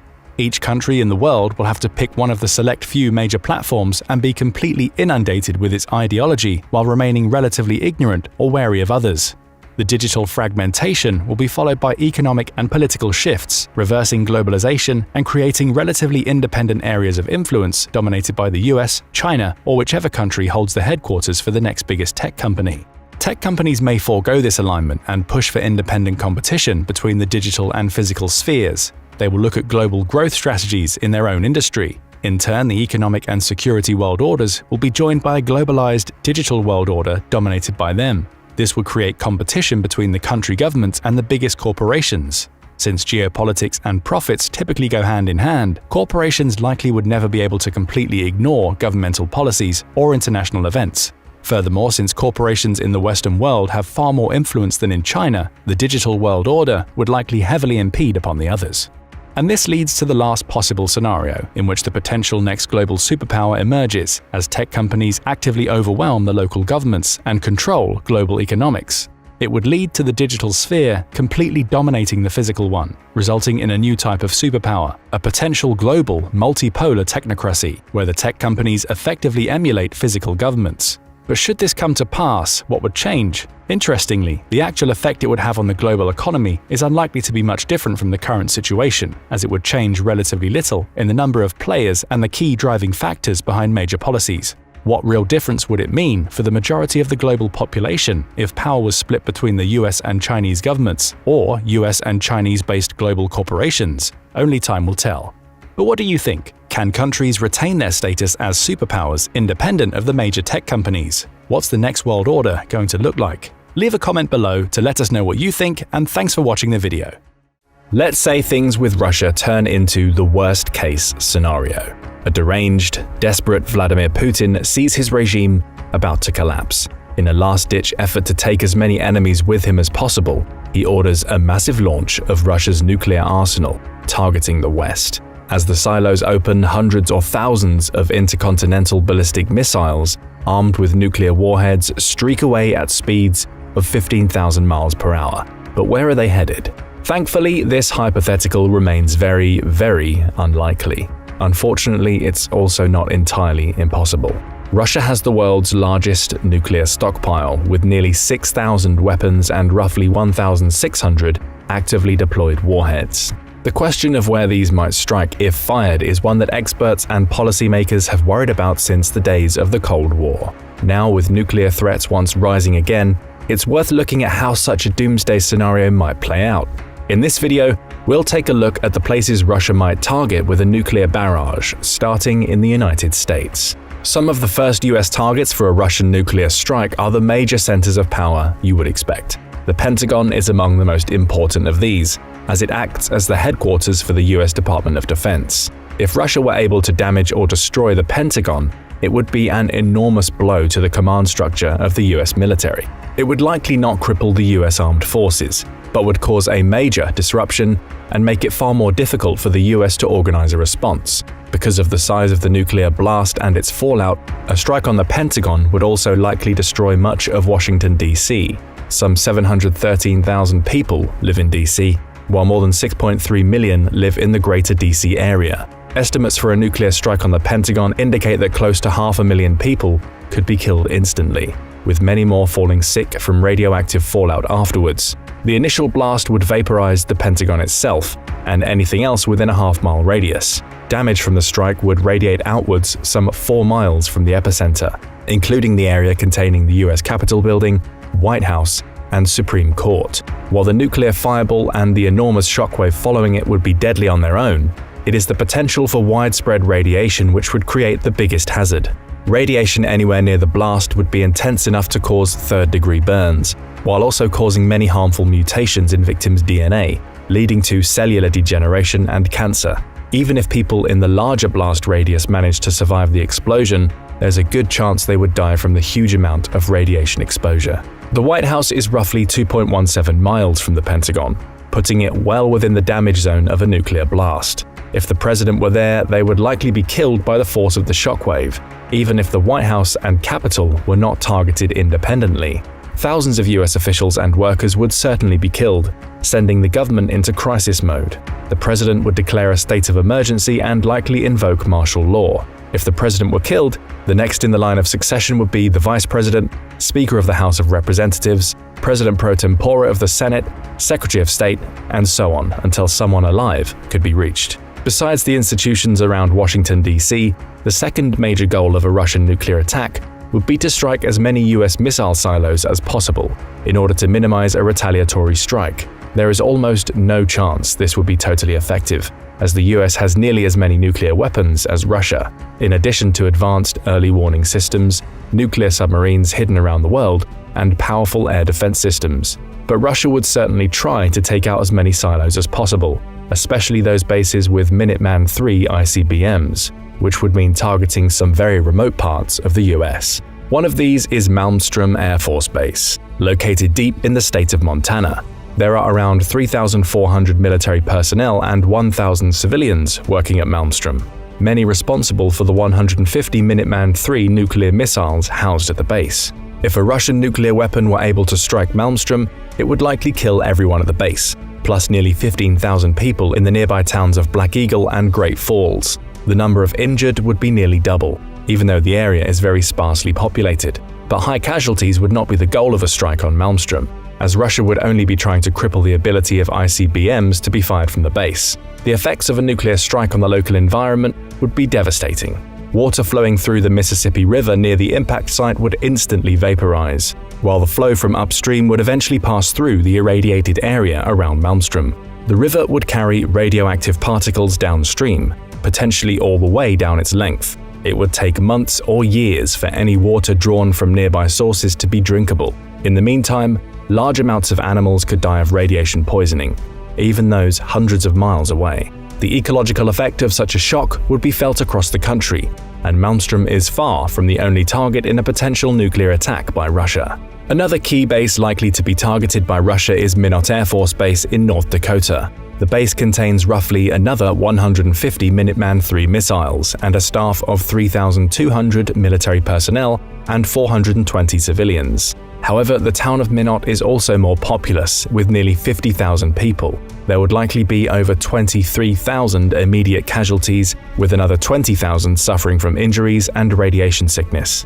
Like Malmstrom, any strike on Minot AFB would also cause huge environmental damage, with radioactive fallout contaminating groundwater, soil, and air. The final ICBM silo which Russia would likely attempt to first strike on would be Francis E. Warren Air Force Base in Wyoming.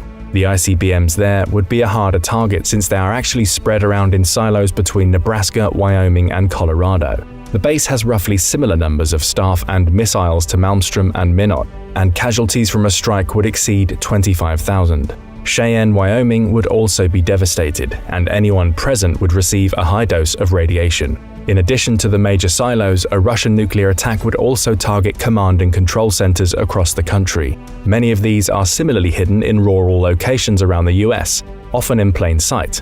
One major target would be the North American Aerospace Defense Command, or NORAD headquarters at Peterson Air Base in Colorado. NORAD is a joint organization made up of US and Canadian service members and civilians, responsible for aerospace protection of North America.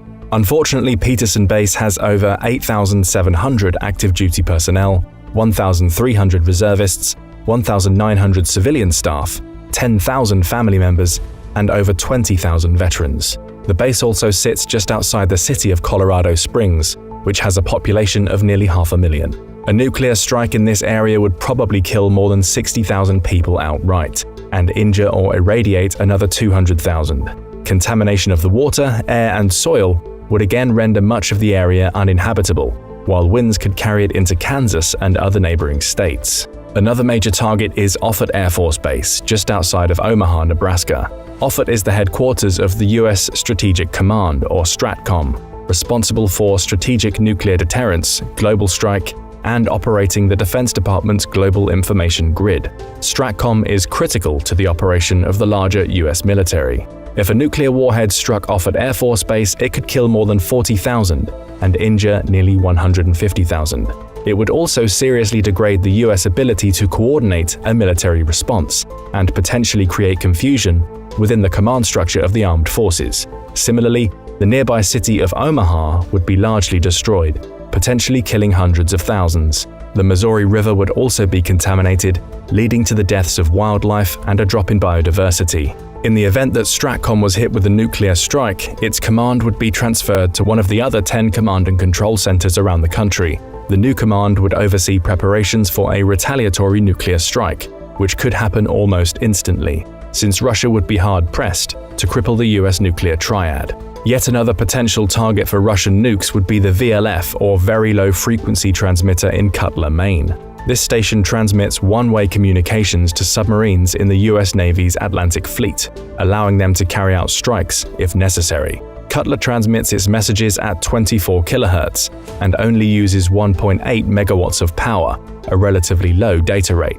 It is Cutler Base which sends launch codes to US Ohio-class nuclear submarines in the Atlantic, which form the most difficult leg of the nuclear triad for any enemy to deal with. By destroying Cutler, Russia could theoretically cut off US contact with the subs and make a retaliatory strike harder.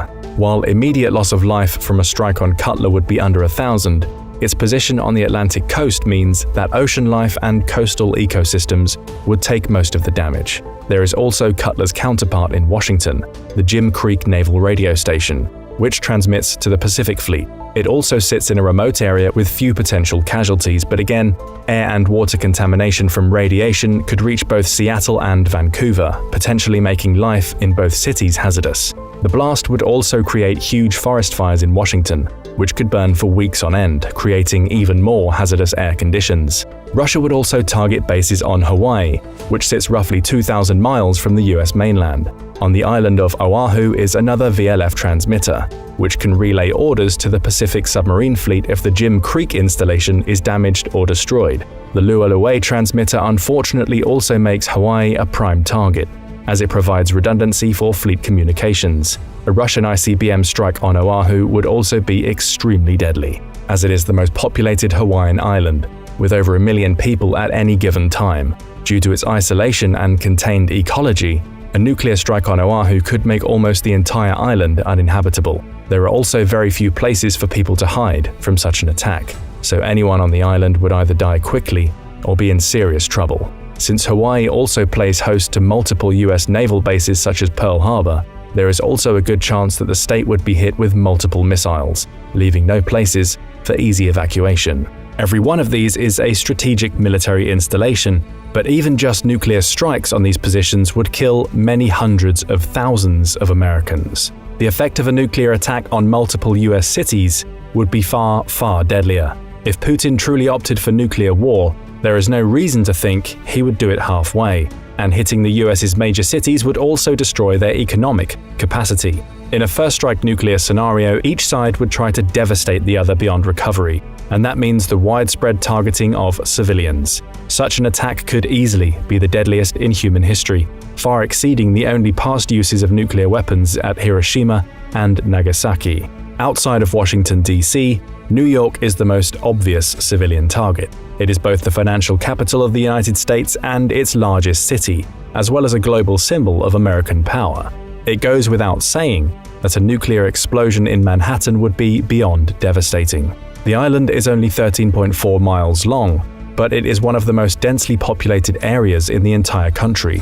An 800 kiloton nuclear warhead would instantly kill between 1.5 and 2 million people, with another 3 to 5 million seriously injured from radiation, burns, or collapsed buildings. The 5 boroughs of New York City collectively have almost 8.5 million, and every single one would have their lives upended. Even for those who avoid the initial blast or fireball, the shockwave's 500 mph winds could prove fatal. As researchers recently wrote in New York Magazine, it would demolish the flimsiest buildings and strip the walls and roofs off stronger structures, leaving only their naked and warped scaffolding. It would snap utility poles like toothpicks and rip through trees, fling people through the air, and turn brick, glass, wood, and metal into deadly projectiles. A blast in Times Square, combined with the fireball, would carve a crater 50 feet deep at the center of the explosion. The shockwave would reach a diameter of nearly 3.2 miles, shattering windows as far as Gramercy Park and the American Museum of Natural History. The city's medical infrastructure would strain or collapse under the burden, especially with many major hospitals destroyed. Similarly, evacuation from Manhattan and other boroughs would be extremely difficult due to the destroyed buildings, collapsed tunnels and bridges, and press of people trying to escape. Nuclear blasts also release a strong electromagnetic pulse, which would knock out vital systems across the city, including electronic communication, medical technology, and the power grid itself. This would make any emergency response vastly more difficult and lead to even greater casualties. Yet in the event of a real nuclear war, Russia wouldn't stop there. Los Angeles is another obvious target, as the country's second-largest city and a major source of American wealth and cultural power. LA is not as densely populated as New York City, with some 4 million inhabitants and sprawling, low-rise housing. But at this point, we probably don't need to tell you that a nuclear blast in downtown LA would also be apocalyptic. 500,000 to 700,000 could die instantly, with 1.5 million more injured. LA also has roughly 5.5 million cars and little public transportation. Because of this, major roads even well outside the blast zone would be almost impossible to use, as people flee from the radioactive fallout. LA's chronic drought would also be made far worse, potentially leaving millions without safe drinking water. In the middle of the country, Chicago and its nearly 3 million residents would also likely be targeted.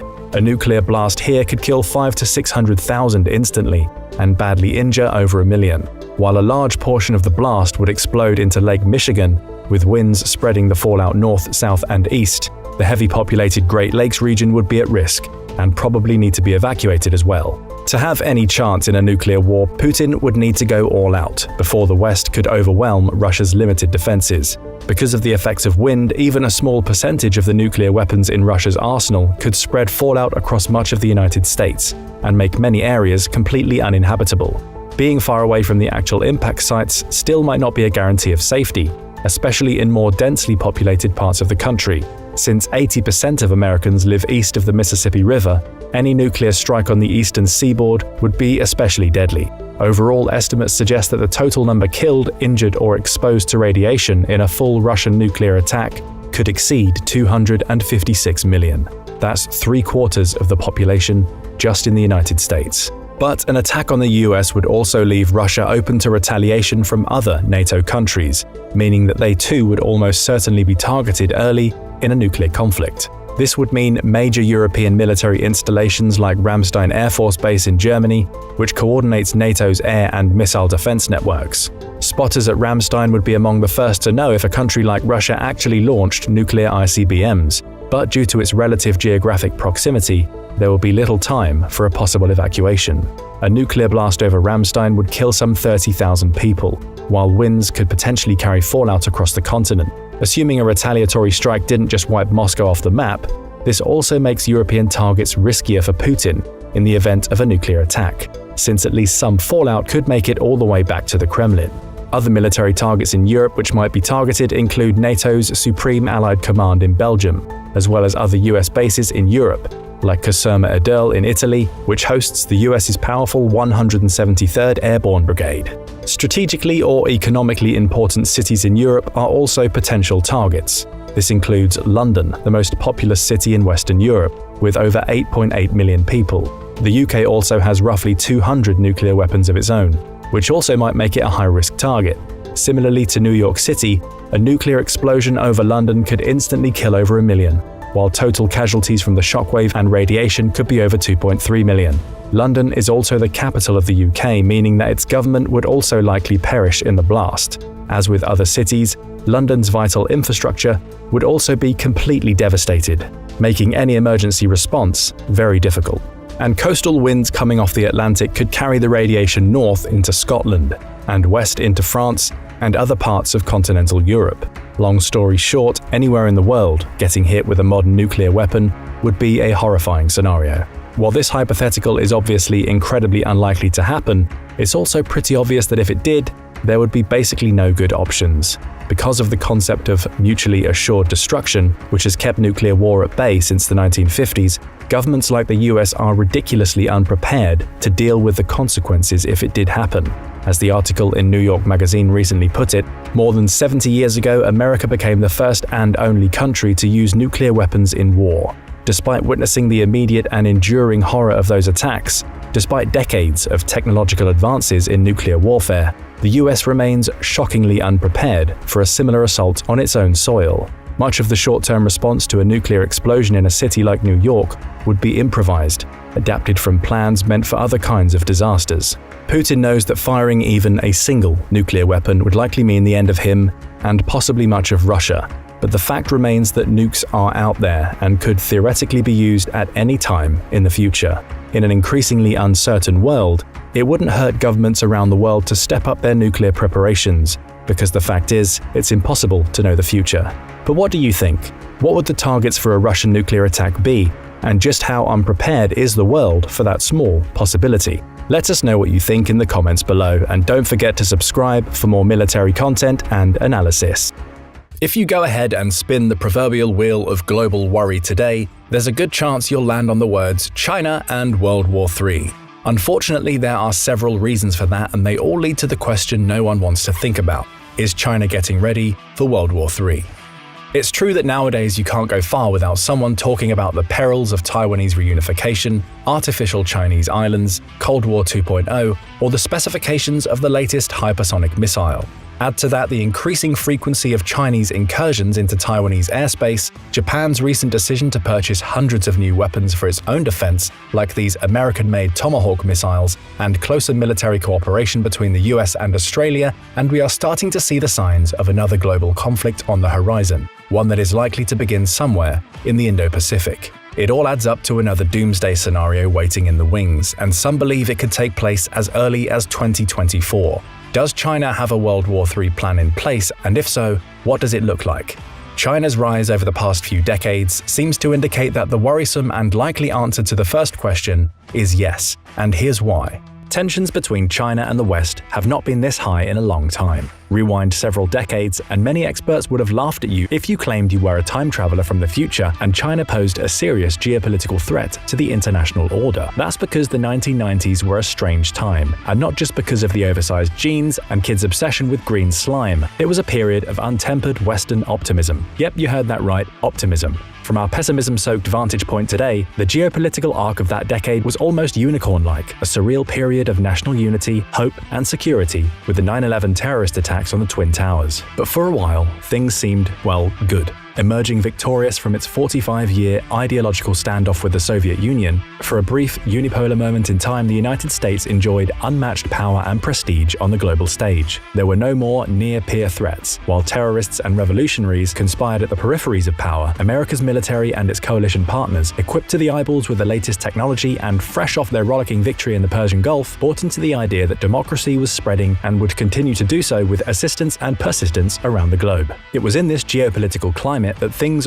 really started to change for China, not that many Western observers really noticed. Between 1949 and 1971, it had existed behind the Bamboo Curtain, a totalitarian dictatorship under the authoritarian communist revolutionary Mao Zedong. Things changed when the United States sought rapprochement with China in the 1970s, thereafter reopening diplomatic relations and turning China into a willing Cold War partner through strengthening economic relationships and a degree of exposure to the West it had not enjoyed since World War II. China started modernizing a lot. Americans profited, China grew. As China grew, Americans hoped the exposure to Western values and ideas would liberalize and democratize China. There were social and cultural reforms amid the modernization, yes, but not many. China's benign growth lulled the West into a false sense of security. Some pundits argue that it was in the 1990s, the heyday of American optimism, that China started really playing the long game, hatching a secret 50-year plan to achieve the great rejuvenation of the Chinese nation after a century of downturns. Entangling its economy with the United States, it grew fast enough to convince the West it deserved a place in the World Trade Organization, the WTO, something it achieved by the early 2000s. Yes, we will play by the rules of international order, Chinese leaders proclaimed, with enough zeal to make their Western partners proud. It was around then its economy started booming, growing almost 10% every year for the next 2 decades. Between 1980 and 2000, its GDP quadrupled. Starting at under $90 billion in 1980, it now hovers around $13 trillion, the fastest growing increase in human history. Hundreds of millions of Chinese residents were lifted out of poverty as the country's economic potential skyrocketed. As globalization continued and China received hundreds of billions of dollars of global investment, it established a trade footprint to rival much of the rest of the world, providing cheap labor that built most of the products now adorning your home, while becoming competitive in cutting-edge cyber, space, and technology sectors. It has long since become East Asia's economic titan par excellence. It thrived under the auspices of global capitalism. It took on some of the trappings of the West, especially in its business and trade practices, but it never really democratized. To this day, it maintains its communist, centralized authoritarian regime under the singular vision of its latest ruler, Xi Jinping. And Xi has a vision, all right. Having covertly flourished under the umbrella of American power for several decades, China is now preparing the next phase of its grand strategy to catapult itself into the realm of peerless global hegemon, one that can impose itself in its Indo-Pacific neighborhood at will while projecting enough global influence to shape the rules-based international order in its own image. It's taken them 14 five-year plans to get to that point, but they've finally arrived. Now China wants to build a community of common destiny, essentially a nice way of saying it wants to coercively achieve what it views the US doing all over the world, leading international organizations, becoming a political and economic model for developing countries, being able to project world-class military power all across the globe, all while leveraging its trade relationships, allies, and partners to achieve its interests, aka replace the United States as the world's leading state. They chose 2049 for the date to achieve all of this, the centenary of the founding of the People's Republic of China, PRC. But each successive milestone for modernization has amped up the tension between China and the West. National security insiders have been sounding alarm bells for a decade now, but only recently have things started to get real. Over the past 3 decades, China has spent its way to military might. In 2019, it was spending more than South Korea, Japan, India, Russia, and Taiwan combined, accounting for over half of Asian GDP and half of all Asian military expenditures. China didn't have to just outspend their competition, however. Over the past decade, a growing number of Western defense officials have started kicking themselves for not realizing the pitfalls of economic interdependence with China. It's been no secret that for decades, Chinese spies have been stealing valuable intellectual property, including US military secrets. Just look at their latest stealth fighter, the J-20. It's a surreal mashup of the latest stealth technology, the type you might get if an American F-22, F-35, and a Russian MiG-144 walked into a bar, had one too many, and started spilling their secrets within earshot of a Chinese spy. China has stolen immense amounts of data too. Some we unwittingly give them by opting in to use Chinese-owned platforms like TikTok, data that US officials claim gives them enough personal information to identify potential targets for intelligence collection and other subterfuge. Just like the West can and probably does, China uses this data to geolocate top national security targets, recruit spies, conduct massive remote cyber attacks, and steal military and technology secrets. The issue isn't just that China has shiny new advanced submarines, missiles, aircrafts, drones, and other toys to play with. It is that it's now looking like it has the logistics, infrastructure, and know-how to use them effectively. And that's something we need to explore further. As we all know, nation-states can't just fling military power around the globe willy-nilly. You have to have the national industrial base to build up your power, the domestic support to use it, the transport infrastructure to move it, agreements in place to base it, and an effective doctrine and strategy to employ it. It took the United States 4 years of total war and victory in 2 theaters to emerge as a bona fide global superpower after World War II. Were it not for the destabilization in the aftermath of that war and the exigencies of the Cold War that followed it, it would not have many of the military basing agreements or the alliances and partnerships it now enjoys around the world today. Many of those relationships and the infrastructure sustaining them took decades, even generations, to build. And today, that is something we often take for granted. But not China. They know the price of obscurity and the difficulty of restoring national power and prestige back to superpower levels. Their long-term strategy,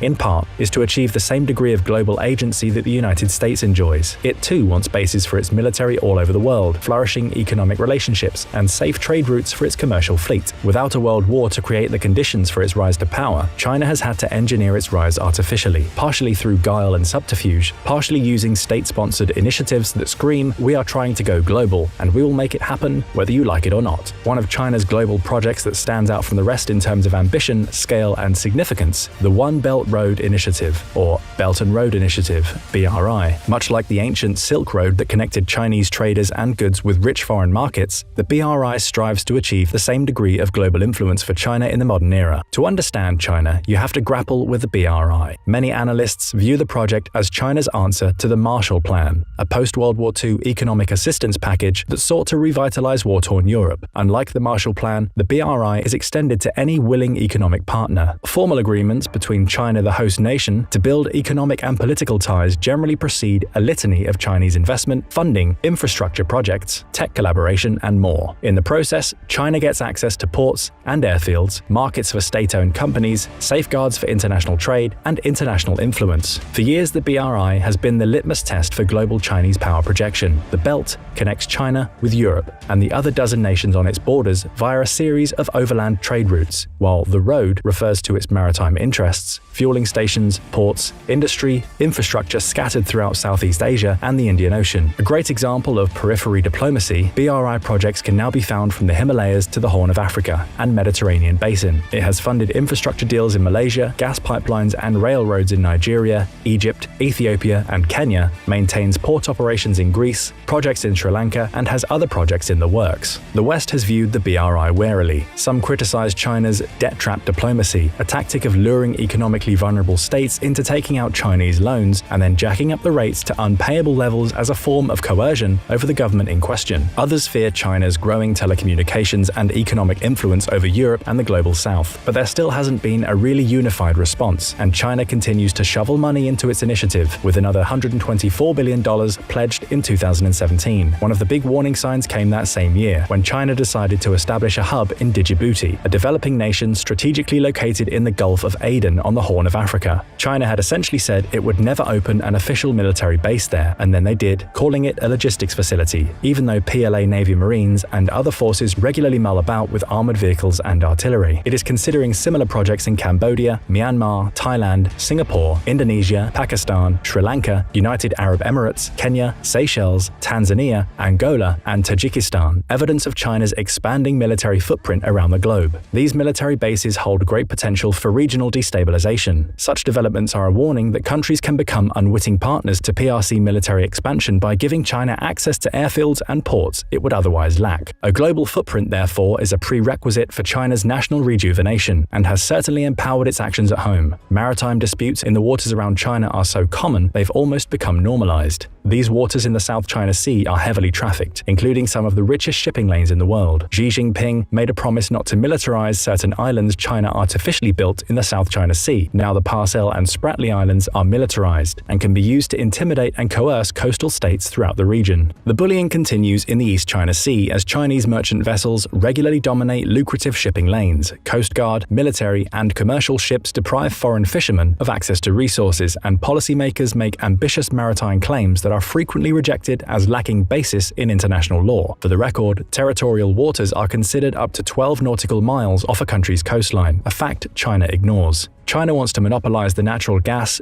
oil, and hydrocarbon reserves it feels it has a claim to, even hundreds of miles away. A lot of the tension arises near the Senkaku Islands, a group of uninhabited islands that in 1971 reverted back to Japanese administrative control under the Okinawa Reversion Agreement. Over these seas, China has set out to create air defense identification zones, increasing its operational reach even further. Taken together, China's economic and cultural influence combined with its renewed military strength add up into a scary equation for Beijing's neighbors. There have also been regular border conflicts on the China-India frontier since a PRC-instigated clash in 2020 left dozens dead. India claims China has the onus to withdraw. They haven't. South Korea is worried about North Korea, China's only major Asian ally, doing something stupid. Even Japan, those guys who were so committed to pacifism after World War II that they called their military a self-defense force, are now so alarmed they're arming themselves with hundreds of Tomahawk missiles, writing counter-strike capabilities into their fighting doctrine, and conducting joint military exercises with American and Australian forces, an image that surely would have made our grandparents both proud and perplexed. And nobody should be more scared than Taiwan.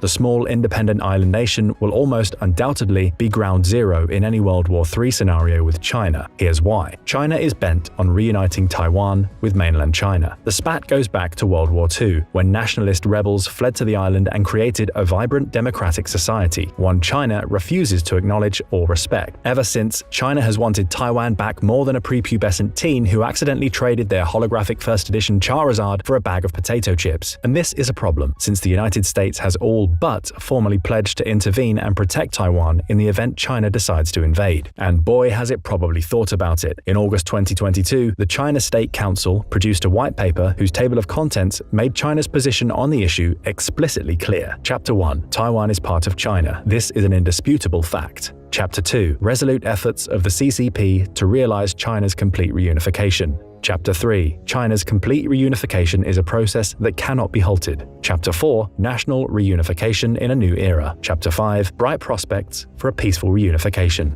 It's okay, you can tell us how you really feel, Beijing. We are one China, the paper alleges, and Taiwan is part of China. This is an indisputable fact supported by history and the law. Taiwan has never been a state. Its status as part of China is unalterable. The CPC is committed to the historic mission of resolving the Taiwan question and realizing China's complete reunification. So China is overwhelmingly focused on reunifying Taiwan. They say they won't use force.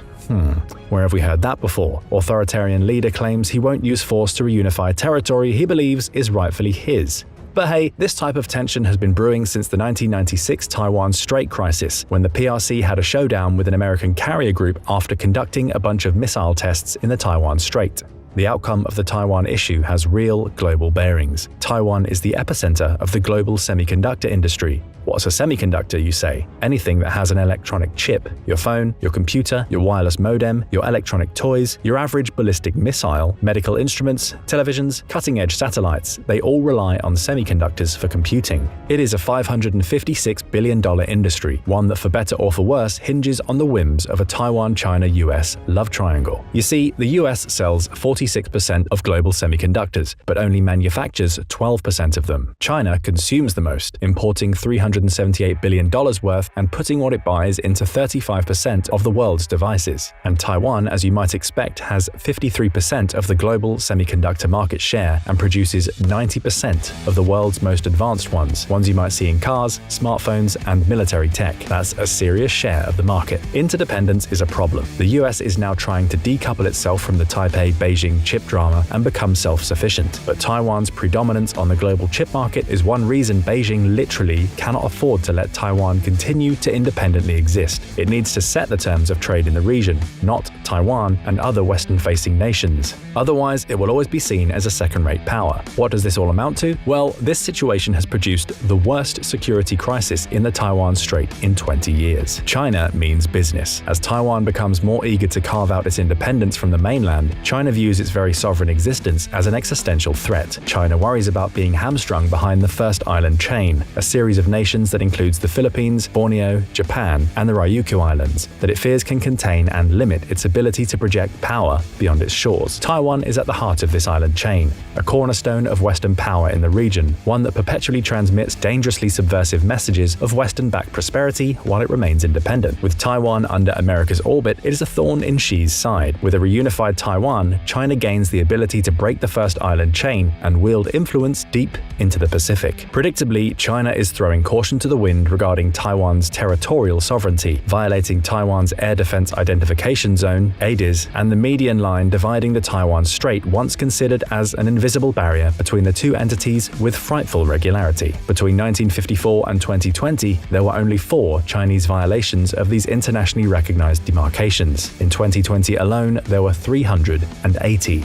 There were more than double that number the following year with 969 incursions. The biggest came on October 4th, 2021, a day that saw 56 aircraft enter Taiwan's air defense zone, unironically coinciding with China's National Day of celebration. By May of this year, there had been a 50% increase in the number of incursions over the same span in 2021. Partially to send a supportive signal in response, the US conducted a series of high-profile political visits to the island. China didn't buy it. To them, the visits were needlessly escalatory. They responded with more overflights, setting a new record for monthly sorties. Since the summer, the PLA Air Force, PLAF, has flown over 1,000 sorties near Taiwan, 40% of them in the ADIZ or over the median line. Today, it is coming into Taiwanese airspace on a near-daily basis, ramping up its intimidation efforts around Taiwan in other ways too, from anti-submarine warfare, drone reconnaissance, and cyber attacks to the growth of its naval and missile presence in the region. China's end goal is clear. Taiwan has voiced alarm and concern over the near-constant encirclement drills, labeling them as escalatory, equivalent of a sea and air blockade of the island. If these are, in fact, dress rehearsals for a full-scale invasion, China will continue to ramp up the pressure as the time goes on. The on-ramp to war, then, is there, and it's volatile. Some pundits compare the existing slate of geopolitical relationships in the Indo-Pacific to the entangled alliance systems in Europe on the eve of World War I. This is, at least, a line of reasoning Hal Brands, a prominent political scientist at Johns Hopkins University, has espoused, comparing Japanese, Australian, and American collaboration as a latter-day triple entente, the pre-World War coalition that sought to contain Imperial Germany in the Western Pacific. It didn't take much for the World War I powder keg to erupt in the Balkans, fueling a chain reaction that resulted in the First World War. If history is any guide, it won't take much to escalate a regional clash in the Indo-Pacific into a global war either. It is here in Asia's maritime heartland where all the ingredients of a global cataclysm are conspiring against the post-Cold War period of peace and stability in the Indo-Pacific. One analyst observed, it's also here where the naked edge of China's hegemonic ambitions are on full display, with dire consequences for smaller neighbors and the broader liberal international order. Here lies the defining geopolitical dilemma of our times. Well put. So how are the major players gearing up to play their part? We've already talked about China, at least their geopolitical maneuvering. Militarily, they've been following the same path, modernizing at an impressive rate to add bite to their bark as they pursue their strategy of recasting the global governance system in its own image. Its to-do list has, so far, taken a page right out of America's playbook. China has adopted the model that made America powerful, first building a moderately prosperous society in all respects, then using that as a foundation to build a truly competitive, world-class military. The fusion of civil-military power is deliberate. Industrial developments in quantum computing, AI, robotics, and biotechnology not only help China become competitive in the civilian sphere, these technologies can be appropriated to help the Chinese network their military forces. And make no mistake, this is something it is eagerly doing. To create a state-of-the-art air force, it has set a goal to fully network its combined and joint chains of command by 2027. Advancing dual-use technologies, ones that can benefit civilian and military infrastructure alike, will enable rapid information exchange between its army, navy, air, rocket, and yes, even space forces. Easily setting the Chinese military apart from anything America's nearest peer, the Russians have been able to achieve in Ukraine if they succeed. For a while now, the CCP has portrayed a West in relative decline. This narrative fuels Beijing's hopes it can supplant the United States as the preeminent global superpower. And to be fair, things in the United States haven't been all that peachy over the past decade or so. Race riots, populism, rampant misinformation and fake news, capital uprisings, COVID, political polarization, mistrust, and fear have exposed internal fractures and brought American democracy to its weakest point in generations. But America has been gearing up for its marathon clash against China for years now, in the hopes that if things did spill over into a full-scale war, it would be ready. American leaders, regardless of political party, are now mostly unified on this. They know the coming struggle will be ideological and cultural as much as it will be an in-and-out technological, economic, and military competition. Still, it wasn't really until 2018 that the United States officially changed its strategic posture to address China's rise. At the tail end of two fruitless decades in the Middle East, its national strategy shifted to recognize China, not terrorists or Russia, as the main peer adversary. This year, the Biden administration updated its national security strategy but did not depart from the rhetoric or strategic competition that pervaded earlier iterations. American strategy emphasizes this as the decisive decade, to get ahead and win the competition for the 21st century. Some people criticize American strategy for reviving antiquated Cold War mentalities, painting over Soviet tropes with Chinese skins in another zero-sum adversarial competition that could needlessly escalate into war. Vastly different political systems aside, there are more similarities than differences between China and the United States than there were between the US and the Soviet Union, especially in the realm of economics. The two competing powers are not mutually exclusive, but disagreements and mistrust are common enough destabilizers that many fear the status quo can't be maintained for long.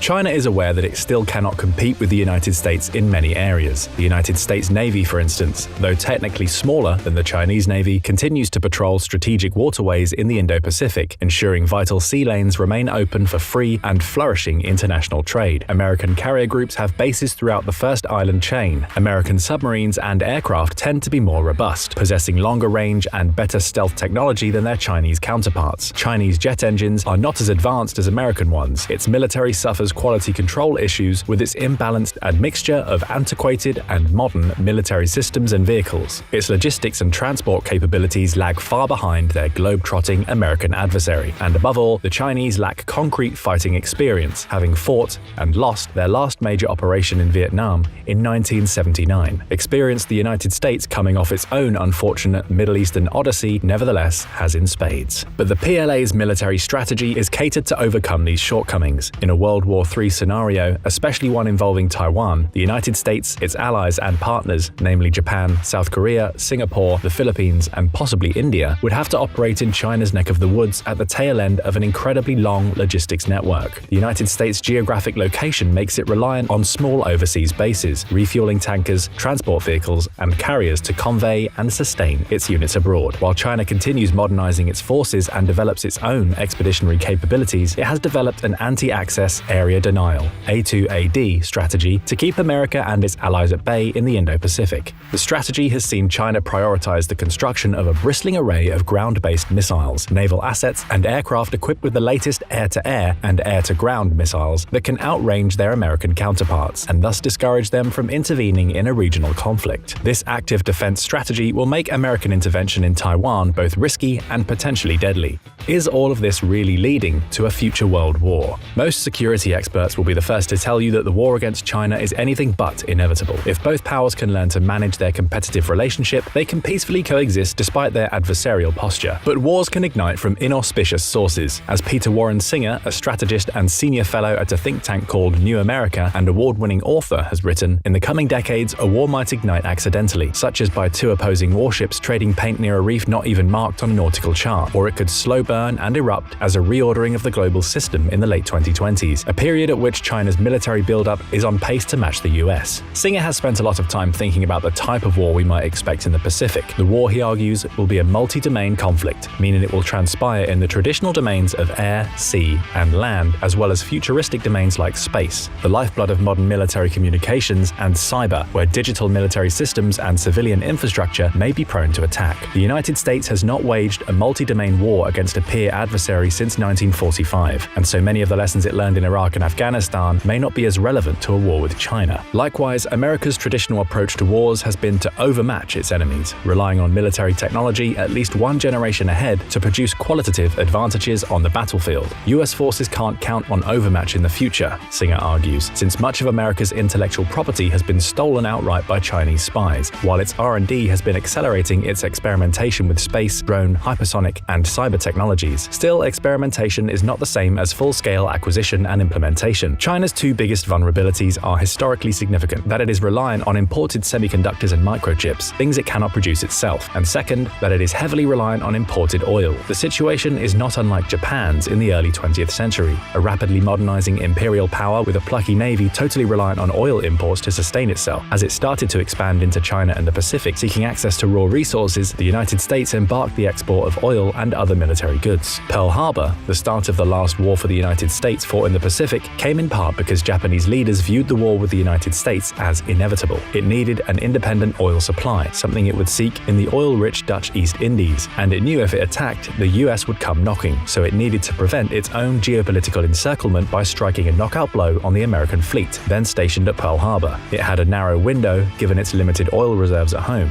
and so they attacked. Some say another Pearl Harbor is brewing, this time with Taiwan at the epicenter. Reunifying the island by force will give China access to the semiconductors it needs, but it would have to ensure that the United States could not meaningfully intervene. Toshi Yoshihara, a China expert who works at the Center for Strategic and Budgetary Assessment, has warned that the PLA's views on a Pacific conflict are consistent with Pearl Harbor, and that they are predisposed to delivering a decisive first blow against US deployed forces in the Western Pacific, particularly those in Japan. Chinese doctrine indeed emphasizes surprise at the outset of war, all part of a counter-intervention strategy to keep the Beijing, Tianjin, Shanghai, Nanjing, Guangzhou, Shenzhen corridor open. Its precision strike arsenal, primarily made up of DF-21C missiles, are capable of hitting any target on the entire Japanese archipelago, while its DF-26 missiles can fire conventional and nuclear nuclear warheads almost 4,000 kilometers, far enough to strike the strategic US base at Guam. In all likelihood, if it were to spring an amphibious invasion of Taiwan, China's tactic would be to saturate America's roving carrier groups and their escorts with waves of ballistic anti-ship missiles, overcome their defenses, and send billions of dollars of valuable equipment to the bottom of the ocean before it can be brought to bear. This would help overcome the early gulf in military shipping, aircraft, and tonnage between the two sides. They would then target vulnerable American sensor aircraft, refueling tankers, and cargo ships to curtail America's ability to get close to Chinese territory. The United States has far more battle force missiles than the Chinese, meaning the total number of missiles capable of being fired in combat before resupply, but the Chinese do have enough to saturate and destroy 3 American carrier groups simultaneously, potentially turning the American naval forces in the Pacific into a moot point before a war begins. There is even evidence that they have been practicing such preemptive strikes in the Gobi Desert in western China. Such a move might be good in the short term, but short-term tactical victories do not win wars. China would then have to contend with the galvanization of American morale, the mobilization of its entire economy for war, and the possibility of intervention from many of its regional and global partners, one of whom is Japan, the world's 3rd largest economy with a powerful navy of its own. If China went to war, it would be anything but subtle. For an operation that big in the 21st century, it's almost impossible to achieve the element of surprise. Observers would see a flurry of activity in China's eastern and southern theater commands opposite Taiwan for weeks and even months prior to invasion. Ports of embarkation, airfields, field hospitals, and mobile command posts buzzing, units deploying with oil and gas pipelines, transport ships loading, commercial ships looking to provoke and escalate. The forces far from Taiwan would be placed on high alert. National mobilization efforts would increase, and the military would begin commandeering civilian vessels, ferries, aircrafts, trucks, and trains. China would have to surge its production of ballistic long-range missiles and cruise missiles for a massive anti-air, anti-ship, air-to-air, and beach bombardment. It would need to achieve a degree of economic self-sufficiency in anticipation for the sanctions that would undoubtedly be implemented. It would be a lot like what we saw in Ukraine with Russian forces massing on the border, not unlike a classic game of Risk. You mass on your enemy's border, you claim you come in peace, you are only there to defend yourself, you claim. Meanwhile, battle plans are circulating, and you are one move away from starting World War III. What's next? Unlike the Japanese at Pearl Harbor, who failed to authorize a 3rd strike to neutralize the American carrier and submarine fleet, the Chinese would have to find a way to continually pressure the Americans in the Pacific to deter further intervention, making it so prohibitively costly its morale and will to assist Taiwan would crumble. An invasion of Taiwan would be tantamount to Germany's invasion of the Rhineland in 1936. Unless the West is willing to stand up and deter Chinese aggression from the start, an invasion could spark emergency rearmament programs, mass mobilization, and quickly escalate into a global war. Xi and the CCP are no fools, however. They know it would be a Rubicon moment if they were to invade Taiwan, something they could never walk back from. They will have been watching Putin's adventure in Ukraine with great interest, observing firsthand how aggressive regional land grabs can spiral into an out-and-out no-holds-barred contest against deceptively capable nations with Western backing. They know if they act, they will immediately forfeit their national image abroad and become international pariahs. In the end, China will have to figure out what ultimate victory would look like, and if it will be worth the price of an all-out war. The ball is already in their court. Reunifying Taiwan by force is a massive obstacle. Overturning an entire global order is even harder by an order of magnitude. Could China do it? Is war really inevitable? Let us know in the comments, and don't forget to subscribe for more military analysis from military experts.